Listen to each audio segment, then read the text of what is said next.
The observer's paradox is a concept that has roots in both philosophy and physics, particularly in the realms of quantum mechanics and the study of perception.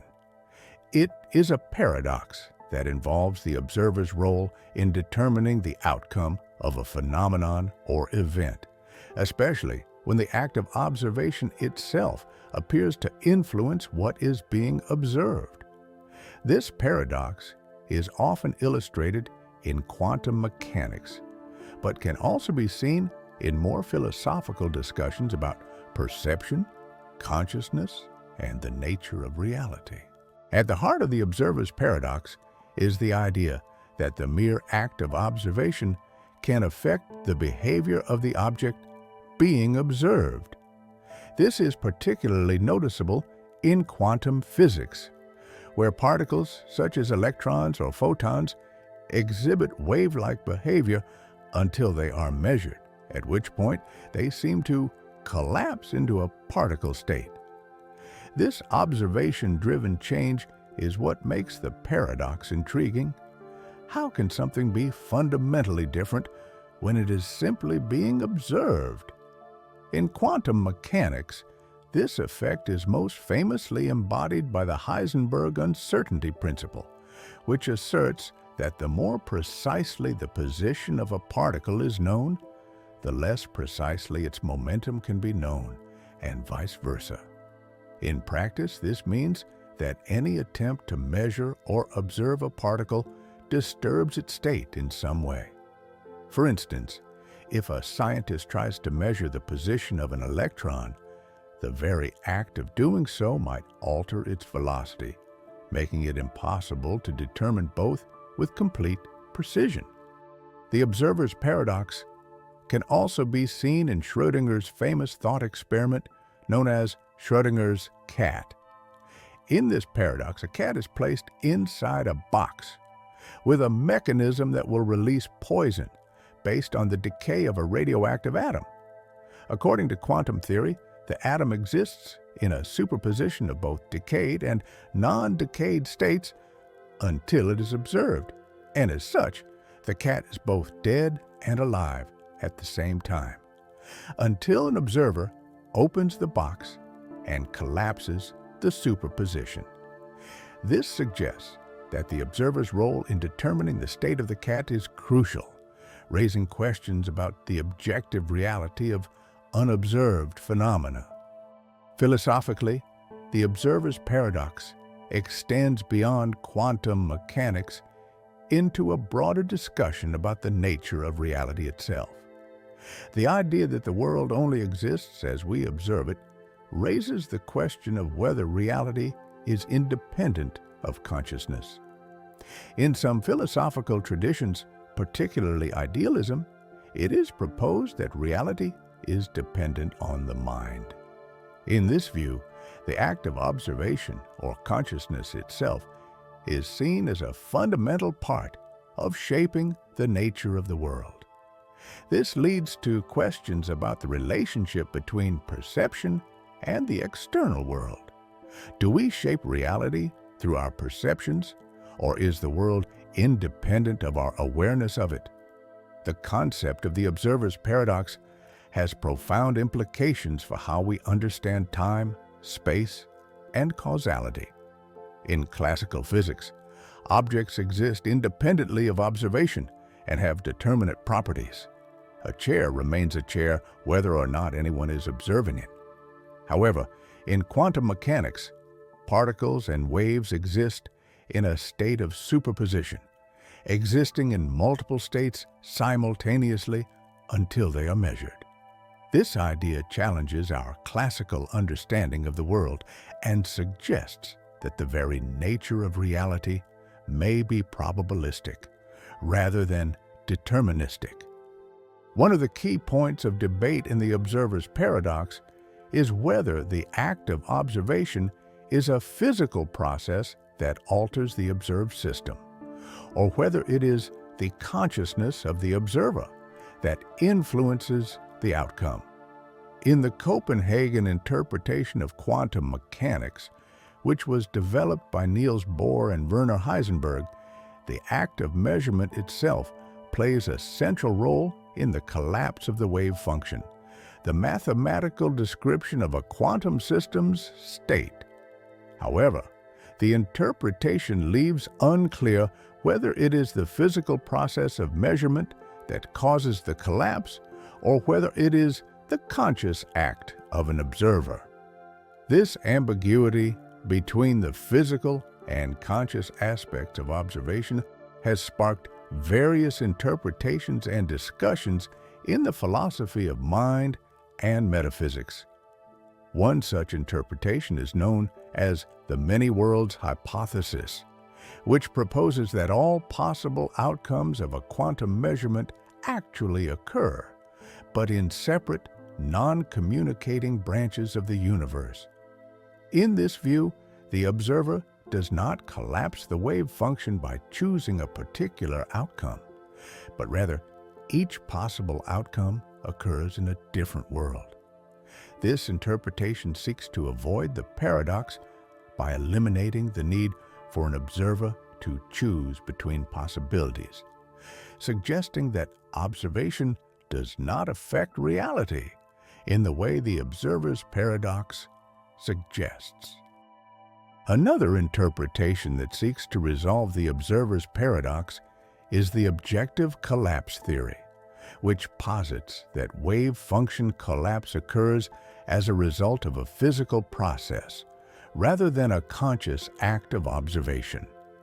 In this view, the observer does not play a special role in determining the outcome of a quantum system, and instead, the collapse happens due to an external physical factor, such as gravity or other fundamental interactions. These theories attempt to preserve the objectivity of reality while still accounting for the strange behavior of quantum particles. While the quantum mechanical aspects of the observer's paradox are the most well-known, the philosophical implications of the paradox have had a lasting influence on how we think about the relationship between consciousness and the external world. If the act of observation influences reality, it opens up questions about the nature of the observer. Who or what qualifies as an observer? Does an observer need to be conscious, or can a machine or even a photon be considered an observer in certain circumstances? These questions suggest that the observer's paradox is not just a scientific puzzle, but also a profound inquiry into the nature of consciousness itself. In a more everyday sense, the observer's paradox also touches on how human perception shapes our experience of reality. Our sensory faculties, limited by the boundaries of our bodies and minds, act as filters that determine what we can perceive and how we interpret the world. As such, our understanding of reality is never entirely objective. It is always mediated by our senses and our mind. This subjective view of reality echoes the ideas of philosophers like Immanuel Kant, who suggested that we can never know things as they truly are, only as they appear to us through the lens of our perception. The Abilene paradox is a phenomenon in group dynamics and decision-making that occurs when a group of individuals collectively make a decision that is contrary to the preferences of many or all of the individuals involved.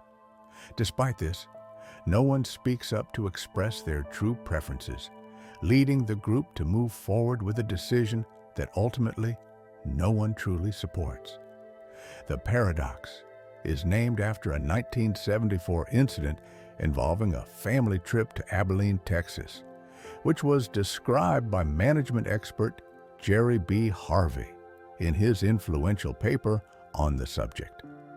The Abilene paradox is a unique and counterintuitive example of how group behavior can lead to suboptimal decisions when individuals suppress their own opinions or fail to communicate openly with one another.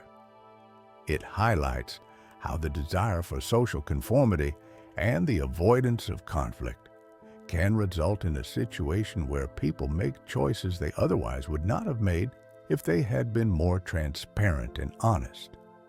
The paradox is particularly relevant in organizational settings, but it can also apply to families, teams, and other groups where individuals may feel pressure to go along with the group's perceived consensus. The Abilene paradox can be understood through the context of the initial example that Harvey presented. The story involves a family sitting on the porch of their home in Coleman, Texas, one summer evening. They were all enjoying a quiet afternoon when the father suggested that they drive to Abilene, a nearby town, for dinner. At first, no one had any strong opinions about the idea, but each member of the family was hesitant to speak up. The wife, unsure of whether her husband really wanted to go, was reluctant to oppose the idea, so she agreed. The daughter, thinking that her parents might want to go but not wanting to seem like a spoilsport, also agreed to the idea. The son-in-law, wanting to please his wife and her family, also went along with the suggestion. The family set out on their trip, all believing that the others were excited about the idea, only to discover that no one actually wanted to go. The father did not have a strong desire to drive to Abilene, and neither did the wife, daughter, or son-in-law. In fact, each of them had reservations but suppressed their concerns, assuming that everyone else was eager to make the trip. The result was a frustrating and unnecessary journey that no one truly wanted to take, demonstrating the absurdity of the group's collective decision. The Abilene paradox illustrates a crucial point about human behavior.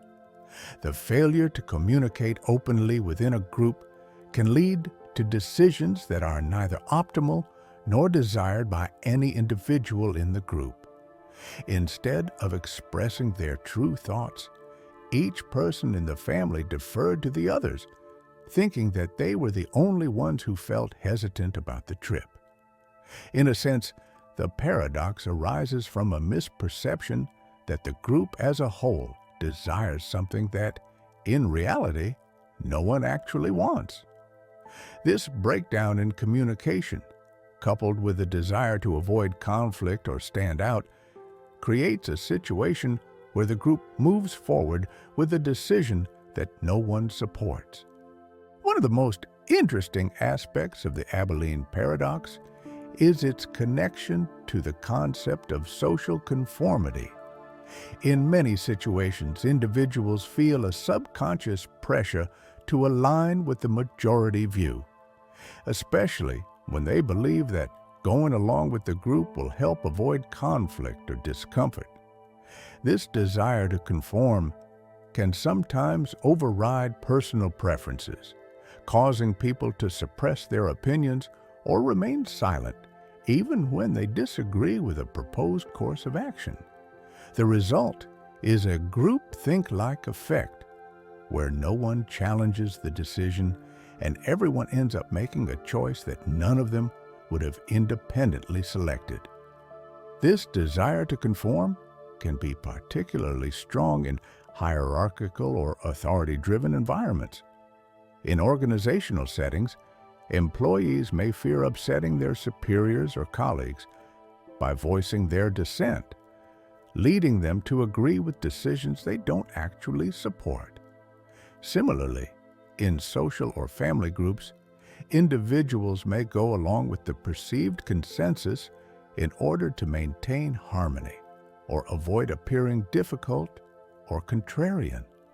The Abilene paradox can also be seen as a form of collective avoidance. Each individual might believe that their concerns are unique and that expressing them would disrupt the flow of the group. By assuming that others have the same desires or preferences, individuals avoid confronting the possibility that their dissent might be met with resistance or disagreement. This avoidance behavior is reinforced by the fact that no one within the group speaks up, creating a feedback loop in which each person's reluctance to voice their true feelings is echoed by the others. In many ways, the Abilene paradox serves as a cautionary tale for group decision-making. It emphasizes the importance of open and honest communication in order to avoid unnecessary and counterproductive decisions. If everyone in the family had voiced their concerns about the trip to Abilene, they would have quickly realized that no one wanted to go, and the decision to stay home could have been made. Similarly, in organizational or team settings, leaders and members alike must create an environment where individuals feel comfortable expressing their opinions without fear of judgment or reprisal. Encouraging dissent and welcoming diverse perspectives can prevent the Abilene paradox from taking hold and ensure that decisions are made based on the actual preferences of the group.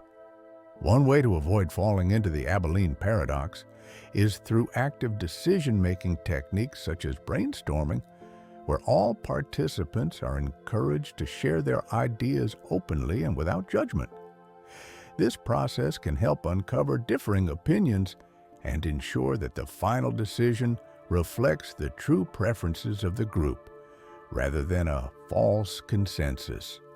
Another technique is anonymous feedback, where individuals can express their opinions without the fear of social pressure or the discomfort of confrontation. These approaches promote a more democratic and transparent decision-making process, which helps to mitigate the risks of groupthink and the Abilene paradox. Moreover, the Abilene paradox also underscores the importance of being aware of one's own motivations in group situations.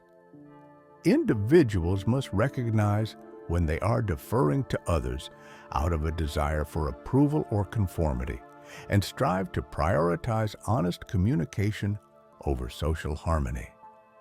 Leaders, in particular, have a responsibility to model this behavior, setting a tone that encourages openness and discourages the suppression of dissenting views.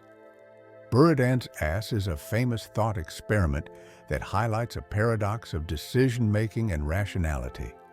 It is named after the 14th century French philosopher John Buridan, although the thought experiment was not directly attributed to him, but rather to the teachings and ideas associated with his philosophy. Buridan's ass illustrates a situation in which a rational being, when faced with two equally attractive and indistinguishable options, finds itself unable to make a decision, leading to a paradoxical or absurd outcome. The paradox is based on the hypothetical scenario of an ass, a donkey, that is placed exactly halfway between two bales of hay. Both bales of hay are identical in every way, equally appetizing and offering the same amount of sustenance. The ass, faced with this perfectly symmetrical dilemma, must choose one bale of hay to eat. However, because both bales are identical, the ass cannot rationally justify choosing one over the other. According to Buridan's ass, the donkey will be unable to make a decision, and as a result, it will starve to death, unable to act or choose between the two options. Buridan's ass is often used to demonstrate a problem in classical logic, particularly when it comes to the concept of free will and choice. The paradox questions how an individual or rational agent should make a decision when faced with two equally valid or equally desirable choices. The donkey's inability to choose between the two bales of hay presents a form of stasis or paralysis, which has implications not only in the realm of animal behavior, but also in human decision-making processes. It forces us to consider how we make choices and how we might act when two or more equally reasonable or attractive options are available. In its most basic form, the paradox represents the idea of rational decision-making gone awry. In a typical scenario, a rational agent is expected to make choices based on certain criteria, whether those are external, like the greater benefit of one option over another, or internal, personal preference, desire, or need. However, when two options are identical and there is no discernible way to favor one over the other, the logical framework that governs rational decision-making fails. The ass, in this case, cannot resolve the dilemma, and it leads to the absurd conclusion of inaction and death. The philosophical implications of Buridan's ass are far-reaching. One of the primary concerns is how we can understand the limitations of rational choice theory. Rational choice theory holds that agents always make decisions based on logic and reason, choosing the option that will most benefit them according to their preferences or goals. But Buridan's ass demonstrates a situation in which rationality alone does not lead to a resolution. When there is no clear way to prefer one choice over the other, rationality itself leads to inaction. This suggests that human decision-making, or decision-making in general, cannot be purely logical or determined by reason alone. There are other factors such as emotions, desires, and external influences that come into play when making a choice. Another important lesson from Buridan's ass is the nature of indifference in decision-making. If an individual is completely indifferent between two choices, where both are equally attractive, beneficial, or necessary, rational decision-making does not offer a clear direction. This stasis can apply to both trivial and serious decisions in life, from choosing a meal at a restaurant to deciding on a career path. The paradox suggests that when faced with two equally favorable options, it is not rationality, but rather other factors, like time constraints, emotional investment, or an outside influence, that often tip the scale and push the individual toward making a choice. Buridan's ass also raises questions about the nature of free will and autonomy. In the paradox, the ass is unable to act because it cannot decide which bale of hay to choose. This failure to act can be seen as a kind of existential paralysis, which mirrors concerns in human philosophy about free will and determinism. If an individual is faced with multiple choices and cannot logically decide between them, does that imply a failure of free will? Is the individual, like the ass, trapped in a state of indecision, unable to make any choice at all? Alternatively, it might be argued that free will allows individuals to make decisions in situations where logic alone is insufficient, perhaps through an act of will, instinct, or an intuitive leap. In the broader philosophical context, Buridan's ass connects to the issue of moral decision-making. Just as the ass faces a moral or rational dilemma between two identical choices, human beings often confront moral choices that appear equally valid but carry different consequences. Moral dilemmas are frequently structured in such a way that there is no clear or rational way to resolve them, and individuals may struggle with making decisions in cases where both outcomes seem equally justifiable.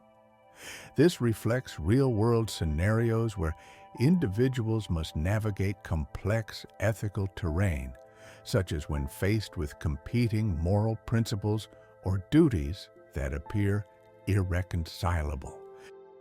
Some philosophers have used Buridan's ass to illustrate the problem of determinism versus free will. In a deterministic universe, where all events are governed by cause and effect, A rational being might be bound by the deterministic laws of nature and unable to make a free decision in a case like this. If the ass is a metaphor for a person caught in a deterministic web of events, then the inability to choose may not represent an exercise of free will, but a necessary consequence of natural laws. On the other hand, some interpret the scenario as a critique of overly rationalistic views of human decision-making, suggesting that inaction can occur when no clear advantage exists, and that sometimes individuals must choose without the guidance of pure reason. Buridan's ass can also be applied to modern problems in decision theory and behavioral economics. Today, there is growing recognition that human decision-making is influenced by factors beyond pure logic and reason.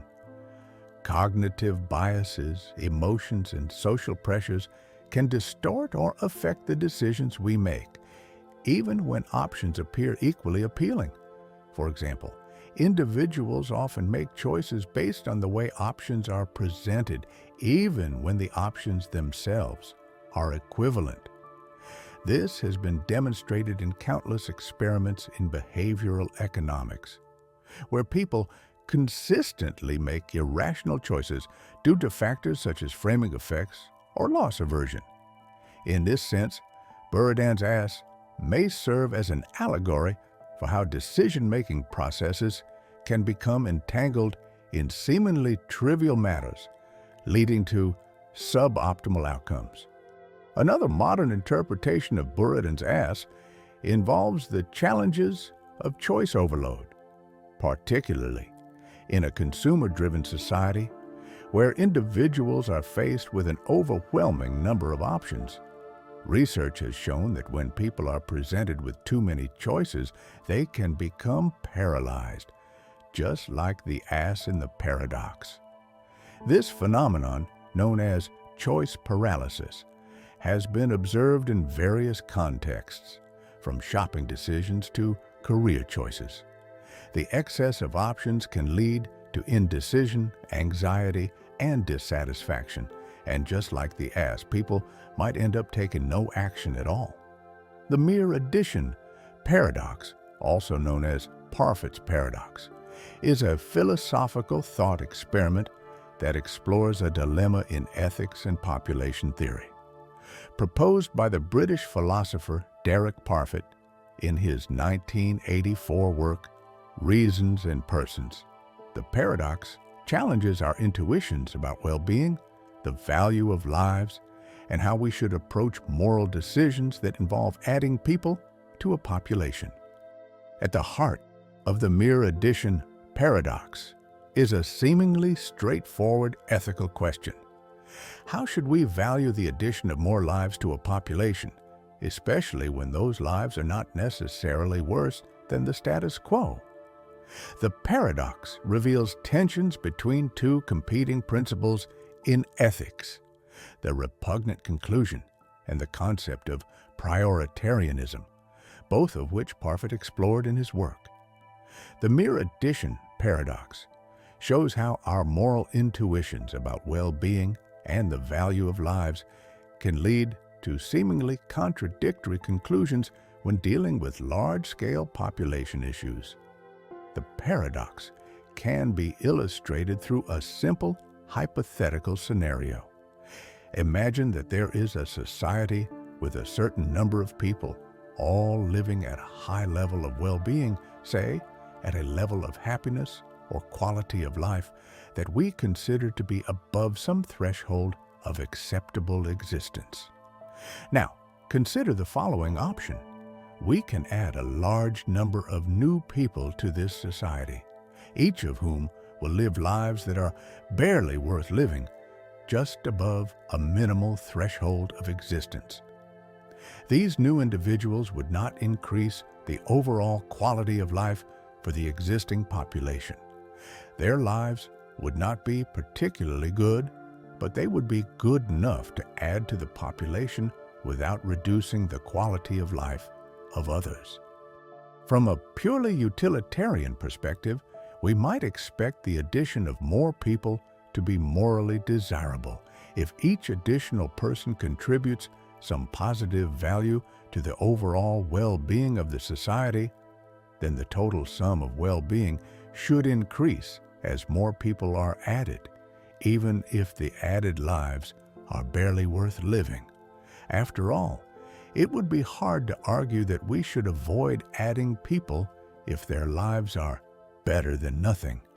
However, the paradox arises when we consider the scale of the addition and its implications for the overall population. On one hand, the addition of more people who are barely above the threshold of acceptable well-being would increase the total amount of well-being in society.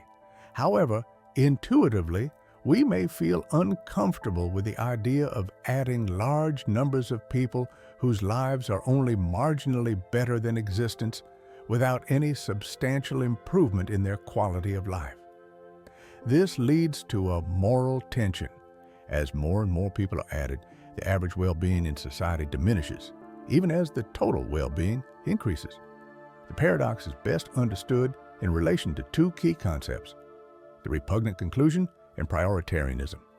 The repugnant conclusion is the idea that under certain population principles, a world with a large number of people living barely worth living lives might be better than a world with a smaller number of people living much higher quality lives. This conclusion, paradoxically, seems repugnant to our intuitions because it suggests that a society with many people living miserable lives can be morally preferable to a society with fewer people living fulfilling and happy lives. The mere addition paradox challenges us to reconcile this conclusion with our ethical intuitions about the value of a good life. The repugnant conclusion is one of the central problems Parfit explores in his work, and it directly stems from the mere addition paradox. The problem arises when we extend the logic of mere addition to large populations. If we add enough people to a population whose lives are barely worth living, the total sum of well-being increases even though the average well-being of the population decreases significantly. This leads to the repugnant conclusion: a society with a vast number of people, each living a life just worth living, can seem morally preferable to a society with fewer people living lives of much higher quality, even though the latter society may have a much more desirable average standard of living. This conclusion appears paradoxical because our intuitions tell us that a society where people live lives of greater well-being is preferable to one where people live barely tolerable lives, even if the latter society has more individuals. The mere addition paradox exposes this tension, revealing that adding people in a way that improves the total well-being without improving the average well-being may lead to morally questionable outcomes. In response to the mere addition paradox and the repugnant conclusion, Parfit explores various ethical frameworks that might help us better understand and resolve the paradox. One such approach is prioritarianism, which suggests that we should prioritize improving the well-being of those who are worse off, rather than focusing solely on maximizing the total well-being of a population. Prioritarianism emphasizes the importance of improving the lives of the worst-off individuals rather than merely increasing the number of people who are added to society, regardless of their well-being. In this framework, adding people who live lives just above the threshold of existence does not automatically lead to a morally better society, because the marginal benefit of adding such people is outweighed by the harm done to the overall average well-being of the population. Prioritarianism holds that if we are to make morally preferable decisions about population ethics, we should focus on adding people whose lives will significantly improve the overall quality of life, rather than adding people who live lives that are barely worth living. This approach challenges the utilitarian view, which focuses purely on the sum of well-being, while the utilitarian perspective might argue that the addition of more people, even with low well-being, is always a good thing because it increases total well-being. Prioritarianism stresses that improving the lives of those who are worse off is more ethically important than simply maximizing numbers. By focusing on the welfare of the worst off, prioritarianism tries to avoid the repugnant conclusion by ensuring that the addition of people always improves overall well-being in a meaningful way. Parfit's mere addition paradox has had a significant impact on the field of population ethics, a branch of moral philosophy that explores the ethical implications of decisions about the size and composition of populations. The paradox demonstrates that ethical decisions related to population growth are complex, and that our intuitions about well-being and the value of lives can lead to morally questionable conclusions when examined through the lens of traditional utilitarianism. The mere addition paradox has prompted philosophers to consider alternative frameworks and ethical theories to address the complex issues involved in population ethics. For example, Parfit's work has led to the development of the repugnant conclusion problem, which challenges traditional utilitarian views and asks whether we should prioritize the well-being of a smaller population living better lives or a larger population living barely tolerable lives. It has also led to debates about population axiology, or how to measure and compare the value of different populations. In addition to these contributions to population ethics, the mere addition paradox also sheds light on the broader issue of moral reasoning and decision-making.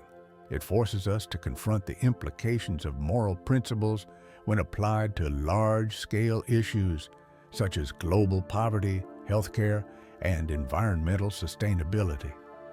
The paradox underscores the importance of balancing different ethical considerations, such as the value of lives, the well-being of individuals, and the size of populations, when making decisions that affect the future.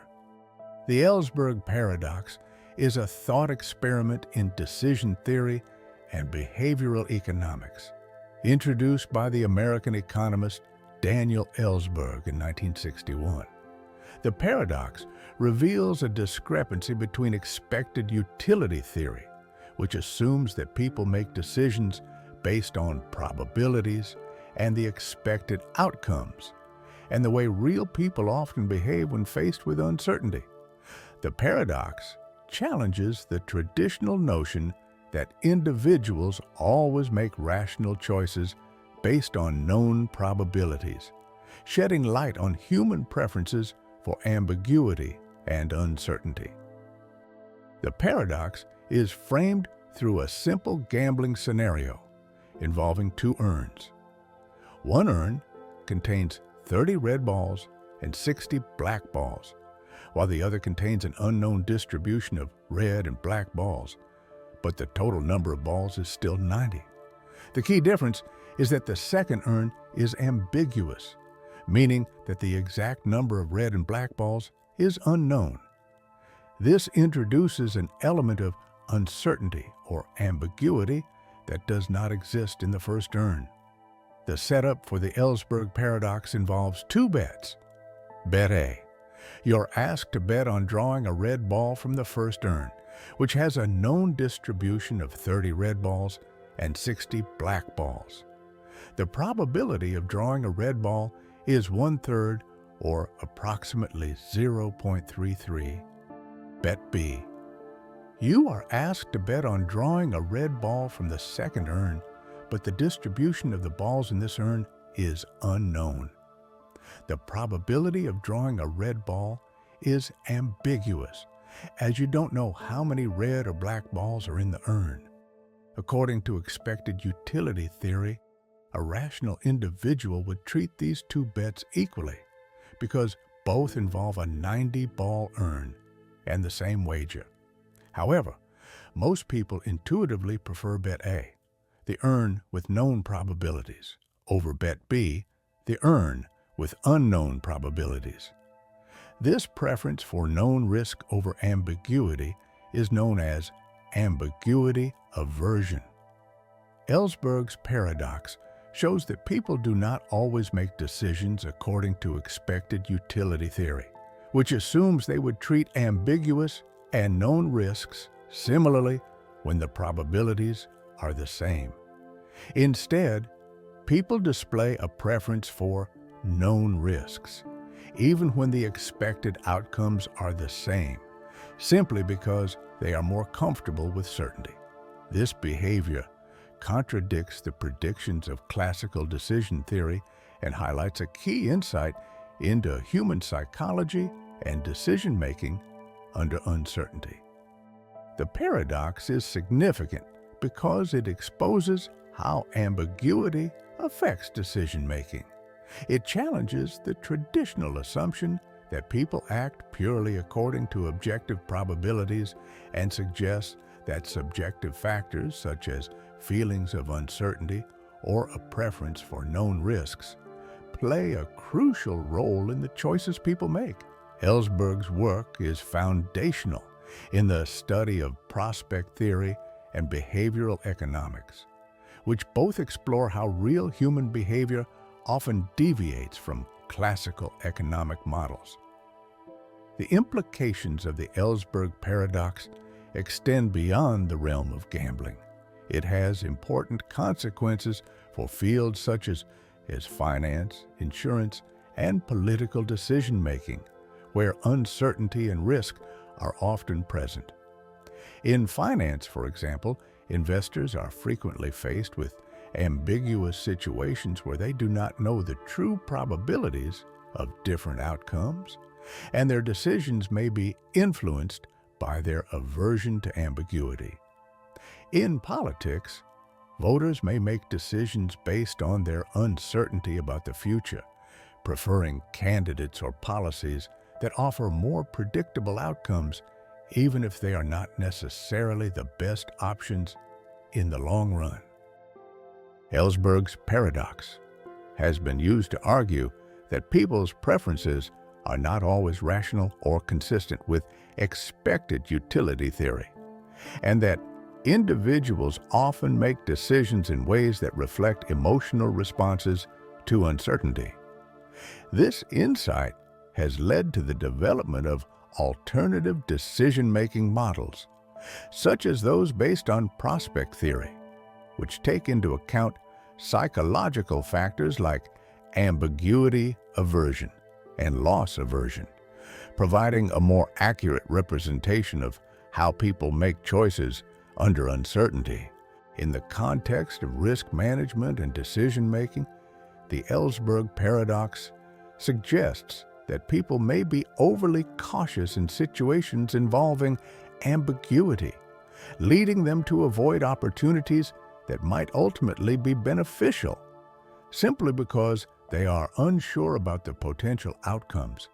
This behavior has important implications for how businesses, policymakers, and individuals assess and manage risk. Moreover, the Ellsberg paradox has broader philosophical implications for the study of rationality. Traditional decision theory assumes that people can always make objective, rational decisions based on available information and known probabilities.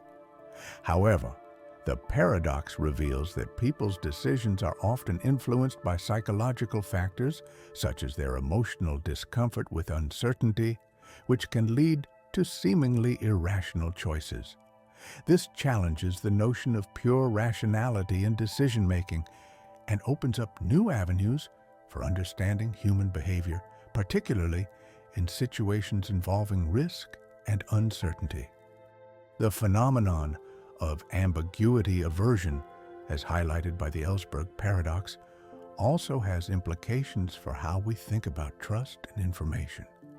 When faced with ambiguous situations, individuals may place greater trust in sources of information that offer clarity and certainty, even if those sources are not necessarily the most reliable or accurate. This can be seen in many areas of life, from consumer behavior to political decision-making, where individuals may prefer to rely on familiar, less ambiguous sources of information, even at the cost of overlooking more complex but potentially more accurate alternatives.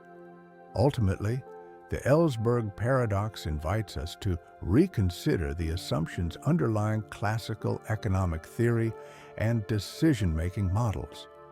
It highlights the complex relationship between uncertainty, emotion, and rationality, revealing that human behavior is often shaped by psychological factors that go beyond the simple calculation of probabilities. By examining the paradox, we gain a deeper understanding of how people make decisions under uncertainty and the role that ambiguity plays in shaping our choices. It also encourages further research into alternative models of decision-making that account for the full range of human behavior, including factors such as risk tolerance, emotional responses, and cognitive biases. Newcomb's paradox is a famous thought experiment in decision theory, introduced by William Newcomb in 1960. It presents a challenge to our understanding of rational decision-making and has been the subject of extensive debate in philosophy, economics, and cognitive science. The paradox involves a choice between two options, one of which seems to offer a higher payoff, but the other may contain hidden implications based on predictions of your future actions. The problem brings into question issues like free will, determinism, and the nature of rationality. The setup of Newcomb's paradox is relatively simple but deeply counterintuitive. You are presented with two boxes, Box A and Box B. Box A is transparent, and you can see that it contains $1,000. Box B is opaque, and it either contains $1 million or nothing. The twist lies in how the contents of Box B are determined. A highly accurate predictor, or superintelligence, has predicted your decision ahead of time. If the predictor believes that you will choose only Box B, the one with $1 million, it will place $1 million inside Box B. However, if the predictor believes you will choose both boxes, Box A and Box B, it will leave Box B empty. The paradox presents you with a decision. Do you choose only Box B, hoping that the superintelligence has predicted you will choose the $1 million box? Or do you choose both boxes, guaranteeing $1,000 from Box A and the possibility of $1 million from Box B if the predictor thought you would take both? The decision appears to present a conflict between two seemingly rational strategies. One boxing strategy. If you choose only Box B, you are trusting that the predictor has already placed $1 million inside it, and you are hoping to gain the higher payoff by taking the risk of selecting just one box. Two boxing strategy. If you choose both boxes, you are guaranteed $1,000 from Box A and possibly $1 million from Box B, depending on whether the predictor had predicted your action correctly. However, if the predictor thought you would take both boxes, Box B will be empty. The paradox arises because the one-boxing strategy, which seems to be the right choice based on the predictor's actions, conflicts with the standard reasoning of expected utility theory. According to this theory, one would reason that because Box A is transparent and contains $1,000, choosing both boxes guarantees at least that amount, while the possibility of $1 million in Box B is simply a risk based on the prediction. Therefore, choosing both boxes seems like the rational option, as it guarantees a certain payoff of $1,000, while the superintelligence's prediction about Box B is just a matter of chance. However, the superintelligence's prediction is incredibly accurate, and in many cases, it has been shown that it predicts the decision with near certainty. This introduces a conflict. If the predictor has already placed the $1 million in Box B based on its prediction, choosing only Box B seems to be the optimal strategy, as it results in the highest payoff. But if the predictor has already predicted that you will choose both boxes, then Box B will contain nothing, and you'll only receive $1,000 from Box A. The tension in Newcomb's paradox revolves around the relationship between determinism, free will, and rationality. If you believe that your actions are determined by prior causes, whether that cause is a prediction by a superintelligence or the result of past behavior, then your decision might already be determined. In this case, the one-boxing strategy would seem to be rational, as it aligns with the predictor's forecast. But if you believe that you have free will and that your decision is not determined in advance, then you may feel justified in choosing both boxes, as it guarantees at least some payoff, regardless of the predictor's prediction. The paradox forces us to confront deeper philosophical questions about how we understand human decision-making.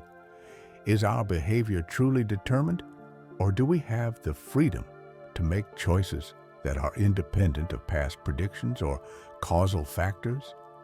And how should we make decisions when the future is uncertain, yet predictions about our actions are extremely accurate? Newcomb's paradox has led to numerous debates, with some arguing that the one-boxing strategy is the rational choice, while others believe that the two-boxing strategy is better because it maximizes the guaranteed payoff. The one-boxing proponents argue that the superintelligence's prediction is so reliable that it is essentially a form of predetermined decision-making, and choosing both boxes undermines that prediction. In contrast, two-boxing advocates maintain that we should always act to maximize our own immediate payoff, and the predictor's predictions are irrelevant to the decision at hand. One approach to resolving the paradox comes from the field of evidential decision theory. This theory suggests that the rational agent should choose actions based on the evidence they have about how those actions will affect the outcome. In the case of Newcomb's paradox, the evidence suggests that choosing only Box B is the optimal strategy, because the predictor has reliably placed $1 million in it when agents choose only that box. According to evidential decision theory, the predictor's actions provide strong evidence that choosing one box is the most rational choice. On the other hand, causal decision theory holds that decisions should be based on the causal consequences of actions. From this perspective, the decision to choose both boxes is rational because it guarantees a $1,000 payoff, regardless of the predictor's prediction. Causal decision theory argues that since your choice to pick two boxes cannot affect the past prediction of the superintelligence, you should simply maximize your expected payoff by taking both. Another perspective that has emerged in the discussion of Newcomb's paradox is game theory, which helps explain how players might act when faced with strategic decisions. In this view, the predictor is seen as a kind of game-theoretic player whose moves are made based on your anticipated behavior. Newcomb's paradox then becomes a game of prediction and trust, where the superintelligence is not simply making a guess, but strategically determining its actions based on your likely choices. This dynamic adds an additional layer of complexity to the decision-making process, as it forces the agent to consider the long-term implications of their behavior and the accuracy of the predictor's judgment. One of the most interesting aspects of Newcomb's paradox is how it underscores the tension between free will and predictability. If we accept that the predictor can almost perfectly foresee our actions, it raises questions about whether true free will exists, or if our choices are simply the result of prior causal factors. If our decisions are predictable and determined by external factors, then choosing to act according to that prediction might seem like the most rational course of action.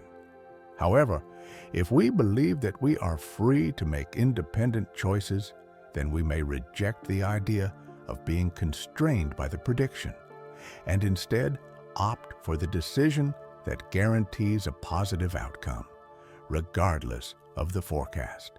Moore's paradox is a paradox in philosophy, named after the British philosopher G.E. Moore, who introduced it in the early 20th century. It involves a statement that is self-contradictory in a subtle way, despite appearing to be logically consistent. The paradox highlights a curious feature of belief and assertion, particularly the tension between what one believes and what one can reasonably assert to others. It challenges our understanding of how we process knowledge and beliefs, and it also raises important questions about the nature of rationality and the limits of human knowledge. The paradox is typically framed through a simple example involving contradictory assertions. Suppose someone says, "It is raining, but I don't believe that it is raining." On the surface, this statement seems to be logically possible because it is possible for someone to assert that something is the case while simultaneously not believing it. However, Moore argued that the statement is paradoxical because it involves a form of contradiction that goes beyond mere logical inconsistency. The heart of Moore's paradox lies in the difference between belief and assertion. To understand why the paradox is so intriguing, we need to explore how we usually approach beliefs and assertions. When someone makes a statement like, "It is raining," they are typically asserting that something is true based on their belief in the statement's truth. In other words, when we assert something, we are usually asserting it because we believe it to be the case. Now consider the paradoxical statement again. "It is raining, but I don't believe that it is raining." In this case, the person is asserting that it is raining, yet they simultaneously claim not to believe that it is raining. This creates a tension because under normal circumstances, it seems that one's belief should align with the truth of the assertion. If you say something is true, it would be reasonable to assume that you believe it to be true. The fact that someone would assert that it is raining while denying their belief in that fact seems contradictory, even if no formal logical contradiction is present. Moore's paradox is not a simple logical paradox, but rather a paradox of epistemology, which concerns the nature and limits of knowledge. The paradox demonstrates that there are certain types of statements, specifically those involving belief and assertion, that seem to defy our normal expectations of consistency. The key issue here is the relationship between belief and assertion, and how our beliefs shape what we can reasonably assert about the world. In Moore's original example, the paradox arises from the assertion that it is raining, but I don't believe it is raining. In this case, the contradiction arises because the speaker is making an assertion that is tied to belief, asserting that it is raining, while simultaneously denying that belief, claiming not to believe it is raining. This creates an epistemic dissonance, a tension between what the speaker is saying and what they are actually believing. There are other variations of Moore's paradox that involve different kinds of beliefs and assertions, but the basic structure remains the same. An individual asserts something while simultaneously denying the belief in that assertion. For instance, someone might say, "I know that it is raining, but I don't believe that it is raining." Again, while this may not seem like a formal contradiction, it challenges our understanding of how knowledge and belief interact. If someone knows something, it is generally assumed that they believe it to be true. To know that it is raining, yet not believe that it is raining, creates a paradoxical situation that forces us to reconsider the relationship between knowledge, belief, and assertion. Moore's paradox has sparked significant discussion in philosophy, particularly in the areas of epistemology and pragmatics. One of the key issues that philosophers have debated is why statements like, "It is raining, but I don't believe it is raining," seem odd or irrational, even though they do not contain a formal logical contradiction. Some philosophers have argued that the paradox reveals a deep feature of human rationality, suggesting that our assertions are inherently tied to our beliefs in a way that cannot be easily separated. According to this view, the paradox arises because we have a strong normative expectation that our beliefs and assertions should be in harmony. Other philosophers have tried to explain Moore's paradox through the lens of contextualism. According to this approach, the paradox may arise because the context of the assertion influences what is considered rational or acceptable. For instance, the person making the paradoxical statement might be asserting that it is raining in one context, e.g., as a piece of external, verifiable knowledge, while holding a different belief about the situation in another context, e.g., based on their personal experiences or cognitive limitations. This idea suggests that the tension between belief and assertion might be a result of different contextual expectations about what constitutes knowledge or belief. Another approach to resolving Moore's paradox comes from the field of pragmatics, which is concerned with how meaning is shaped by context and how speakers use language in real-world situations. In this view, Moore's paradox may reflect a misalignment between the speaker's intentions and the expectations of their audience. The paradox may arise because, in typical conversational settings, people expect that statements about the world will align with the speaker's beliefs. When this alignment is disrupted, the statement seems paradoxical, even if no formal contradiction is involved. From this perspective, Moore's paradox highlights the importance of conversational norms and expectations in shaping our understanding of rationality and belief. Despite the extensive philosophical discussion of Moore's paradox, it remains somewhat enigmatic because it does not easily fit into traditional frameworks of logical contradiction. Unlike a formal paradox, such as the liar paradox, where a statement contradicts itself by claiming to be false, Moore's paradox does not rely on logical form. Instead, it involves a mismatch between the assertion of truth and the denial of belief in that truth, which leads to a kind of cognitive dissonance that challenges our understanding of rational communication and belief. Moore's paradox also raises important questions about the nature of knowledge. What does it mean to know something, and how does knowledge relate to belief? Traditionally, epistemologists have defined knowledge as justified true belief. That is, to know something, one must believe it, and that belief must be justified and true. Moore's paradox challenges this traditional view by suggesting that there may be cases where knowledge and belief can be disconnected in ways that seem irrational. This opens up interesting possibilities for exploring the nature of knowledge, belief, and rationality. In addition to its contributions to epistemology, Moore's paradox has implications for practical reasoning and the way people communicate.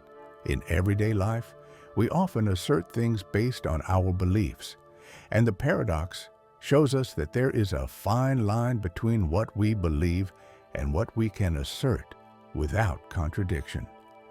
The paradox forces us to reflect on how much of our reasoning is influenced by implicit expectations and social norms, and it suggests that rationality is not always as straightforward as it may seem. The preference reversal paradox is a phenomenon in decision theory and behavioral economics, where a person's preferences between two options appear to change when the method of evaluation is altered. This paradox challenges the assumption of consistency in decision-making that is fundamental to classical economics, where it is expected that individuals will make choices that reflect their true preferences, regardless of how those preferences are elicited. The preference reversal paradox reveals how people's choices and the values they assign to options can be influenced by factors such as the framing of the decision, the context in which options are presented, or the way those choices are measured. The paradox can be illustrated through a simple example known as the betting example, which was popularized by economists such as Richard Thaler. Imagine that you are presented with two options: a gamble that gives you a 50% chance of winning $100 and a 50% chance of winning $0. A gamble that gives you a 25% chance of winning $100 and a 75% chance of winning $0. If you are asked to choose which gamble you prefer, many people would choose the first option, the 50% chance of winning $100. The expected value of the first gamble is $50. 0.5 multiplied by $100 plus 0.5 multiplied by $0. Whereas the expected value of the second gamble is $25. 0.25 multiplied by $100 plus 0.75 multiplied by $0. Intuitively, the first gamble seems to be the better option because it offers a higher expected payoff. Now, imagine you are asked to assign a monetary value to each gamble in a different context, perhaps in terms of how much money you would be willing to accept in exchange for the gamble or the price at which you would sell the gamble. In this case, the preference reversal paradox can occur. Despite choosing the first gamble as the preferred option in the first scenario, people may assign a higher price to the second gamble than the first one when asked how much they would accept to give up each gamble. In other words, they might be willing to accept more money to give up the second gamble than the first, even though they initially preferred the first gamble. This reversal of preference appears to be irrational from the standpoint of classical decision theory, which assumes that individuals' preferences should remain consistent across different ways of presenting the options. The preference reversal paradox reveals the inconsistency in how people make decisions when the method of eliciting preferences is changed. In the above example, the person prefers the first gamble over the second when asked to choose between them, but they assign a higher value to the second gamble when asked to state how much they would be willing to accept in exchange for it. This discrepancy challenges the assumption that people have stable, transitive preferences, and it raises important questions about the reliability of people's decision-making processes. One possible explanation for the preference reversal paradox comes from the field of prospect theory, which was developed by Daniel Kahneman and Amos Tversky. Prospect theory suggests that people value gains and losses differently, often giving more weight to losses than to equivalent gains. This is known as loss aversion. According to this theory, people do not always make decisions based purely on expected value, but rather on subjective judgments about potential outcomes. In the case of the preference reversal paradox, the way the gambles are framed can influence how people perceive them. When evaluating the gambles in terms of how much they are willing to accept to forgo them, people may weigh the potential losses more heavily, leading them to assign a higher value to the gamble with a lower probability of winning. Another explanation comes from anchoring and framing effects. In decision-making, the way options are presented or framed can have a significant impact on the choices people make. If the options are framed in terms of potential losses or gains, people may make different choices depending on which framing feels more psychologically comfortable. The process of asking someone to assign a monetary value to a gamble can be seen as a different type of framing, one that may activate different mental processes or heuristics than those used when choosing between gambles. This can lead to the paradoxical situation where preferences reverse because the evaluation context alters the way people perceive the options. The preference reversal paradox is also related to the endowment effect, which suggests that people tend to value items more highly, simply because they own them. In the context of gambles, the act of choosing an option might lead to an emotional attachment or a sense of ownership over the chosen gamble, which in turn could influence how much a person is willing to accept in exchange for it. If someone chooses the first gamble, they may become psychologically attached to it, making it harder to assign a higher value to the second gamble when asked to place a monetary value on it. In the realm of behavioral economics, the preference reversal paradox is significant because it shows how human decision-making deviates from the predictions made by traditional economic theory. Classical economics assumes that individuals are rational agents who make decisions that are consistent with their preferences and that these preferences can be revealed through their choices. However, the preference reversal paradox demonstrates that people's preferences can be context-dependent and influenced by how options are presented or evaluated.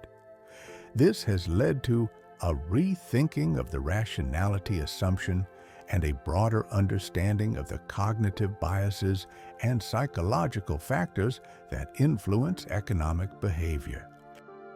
The implications of the preference reversal paradox extend beyond theoretical discussions in economics. It has practical consequences for areas such as marketing, consumer behavior, and public policy. For instance, marketers often exploit framing effects to influence consumer choices, presenting options in ways that maximize the perceived value of a product or service. In the context of public policy, policymakers need to consider how the framing of choices can influence the behavior of individuals, especially when it comes to complex decisions such as retirement savings, healthcare choices, or environmental policies. Additionally, the paradox has implications for rational choice theory and its applications in social sciences. Rational choice theory assumes that individuals make decisions by carefully evaluating options and selecting the one that maximizes their utility. However, the preference reversal paradox suggests that this theory may not adequately capture the complexities of real-world decision-making, where choices are often influenced by psychological factors, emotional responses, and context. The preference reversal paradox also underscores the importance of measuring preferences in a consistent and reliable way. In fields such as economics and psychology, understanding how individuals make decisions is crucial for designing policies, interventions, and models that accurately reflect human behavior. The paradox highlights the need for more sophisticated models of decision-making that account for the ways in which people's preferences can shift depending on the context in which choices are presented or evaluated.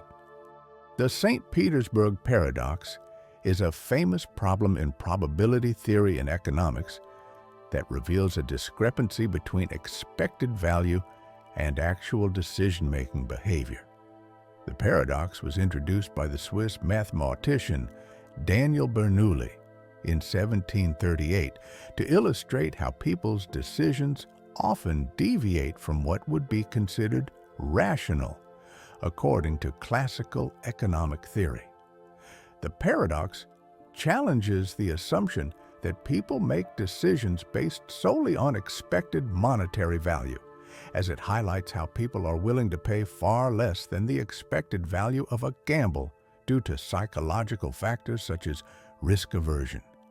The setup of the St. Petersburg paradox involves a simple game of chance. In this game, a fair coin is flipped repeatedly until it lands on heads. The game works as follows.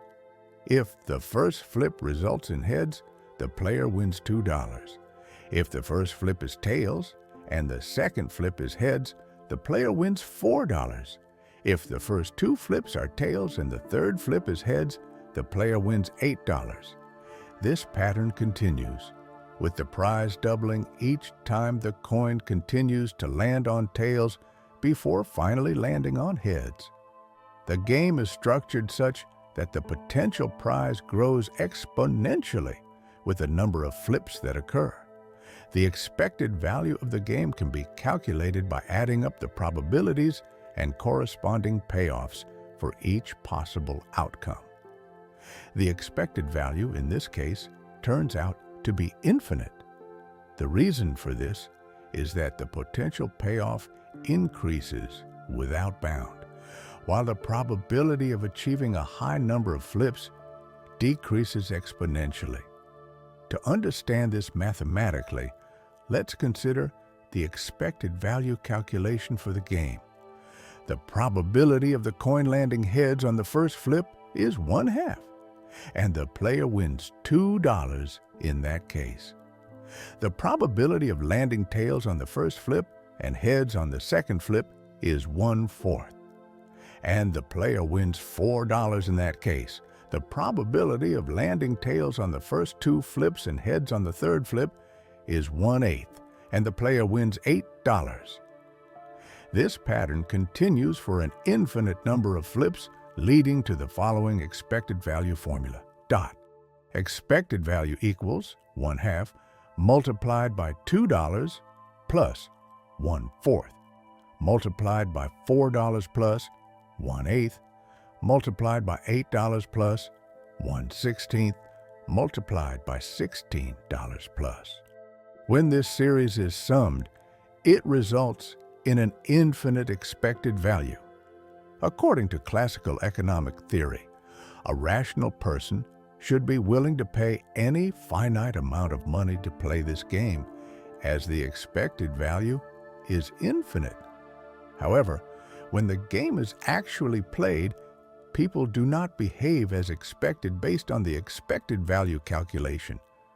Most individuals would not be willing to pay large sums of money to participate in the game, even though the expected value is infinite. In fact, people tend to value the game much less than the expected value suggests. This discrepancy between the expected value and actual decision-making is the core of the St. Petersburg paradox. The St. Petersburg paradox is often cited as evidence of the limitations of expected value theory in explaining real-world decision-making. While expected value is a useful concept for determining the theoretical value of a gamble, it does not account for how people perceive risk or how they make decisions under uncertainty. The paradox demonstrates that people's willingness to pay for a gamble does not necessarily align with the mathematical expected value, and instead is influenced by factors such as risk aversion and diminishing marginal utility. Risk aversion is the tendency of people to prefer certain outcomes over uncertain ones, even if the uncertain outcome has a higher expected value.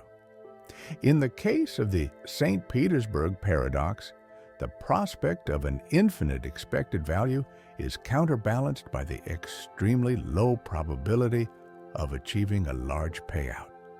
People's discomfort with this extreme uncertainty causes them to value the gamble much less than the expected value would suggest. In practical terms, people are generally unwilling to pay large amounts of money for a gamble that has a very small chance of offering a significant payoff, even if the expected value of the gamble is high. The concept of diminishing marginal utility also plays a role in explaining the paradox. According to this principle, the additional satisfaction or utility that a person derives from each additional dollar decreases as their wealth increases.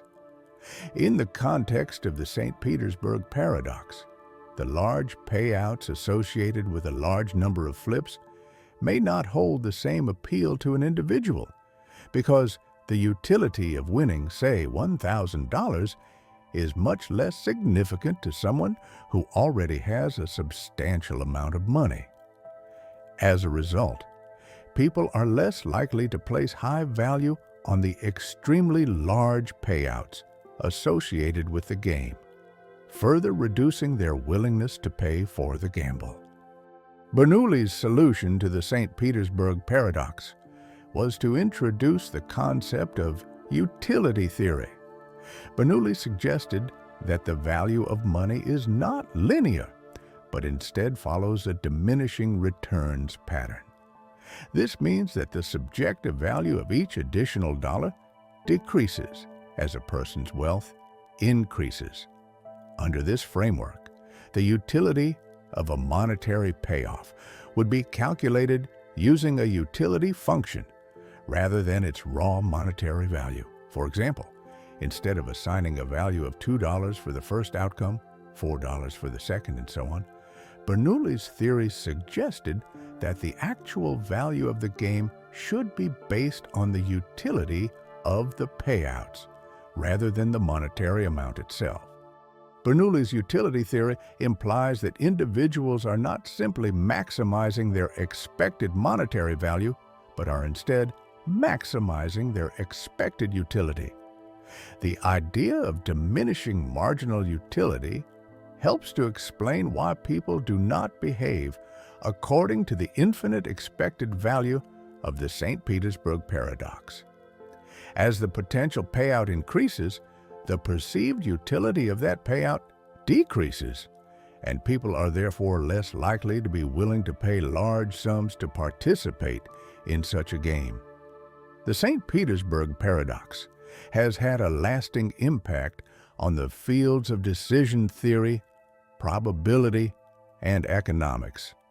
It has led to the development of alternative models of decision-making that incorporate factors like risk aversion, diminishing marginal utility, and subjective perceptions of value.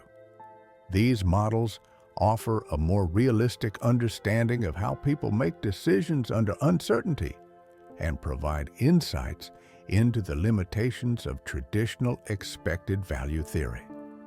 The Allais paradox is a famous problem in decision theory that challenges the assumption that individuals make decisions based on expected utility theory. Named after the French economist Maurice Allais, the paradox demonstrates that people often violate the principles of expected utility theory in certain situations. Expected utility theory is the idea that individuals make decisions by choosing the option that maximizes their expected utility, a concept that combines the probabilities of different outcomes with the utility or value of those outcomes. The paradox arises when people make choices in ways that contradict this theory, showing that psychological factors and cognitive biases influence decision-making. The setup of the Allais paradox involves two distinct choices that involve a series of gambles with different probabilities and payoffs. These choices are designed to expose the conflict between people's intuitive preferences and the predictions made by expected utility theory. To understand the paradox, let's break it down into the two options presented to participants. The first option, choice A, involves two possible outcomes: a certain payoff of $1 million, a 10% chance of winning $5 million, and a 90% chance of winning $0. The second option, choice B, also involves two possible outcomes: a 11% chance of winning $1 million and an 89% chance of winning $0, a 10% chance of winning $5 million and a 90% chance of winning $0.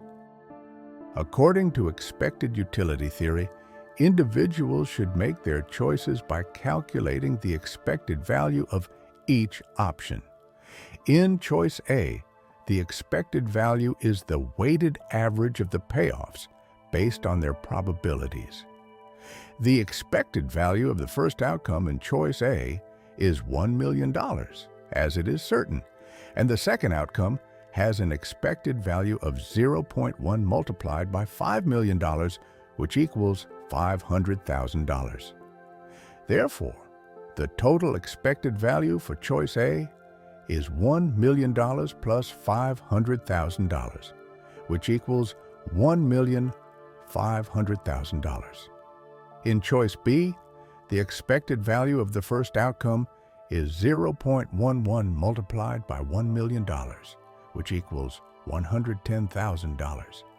And the expected value of the second outcome is 0.1 multiplied by $5 million, which equals $500,000. The total expected value of choice B is $110,000 plus $500,000, which equals $610,000. According to expected utility theory, a rational decision maker should always prefer the option with the higher expected value. In this case, choice A has a higher expected value, $1,500,000, compared to choice B, $610,000. However, when participants are presented with these two choices, many individuals choose choice A in the first situation, but then switch their preferences when they are given a second pair of choices.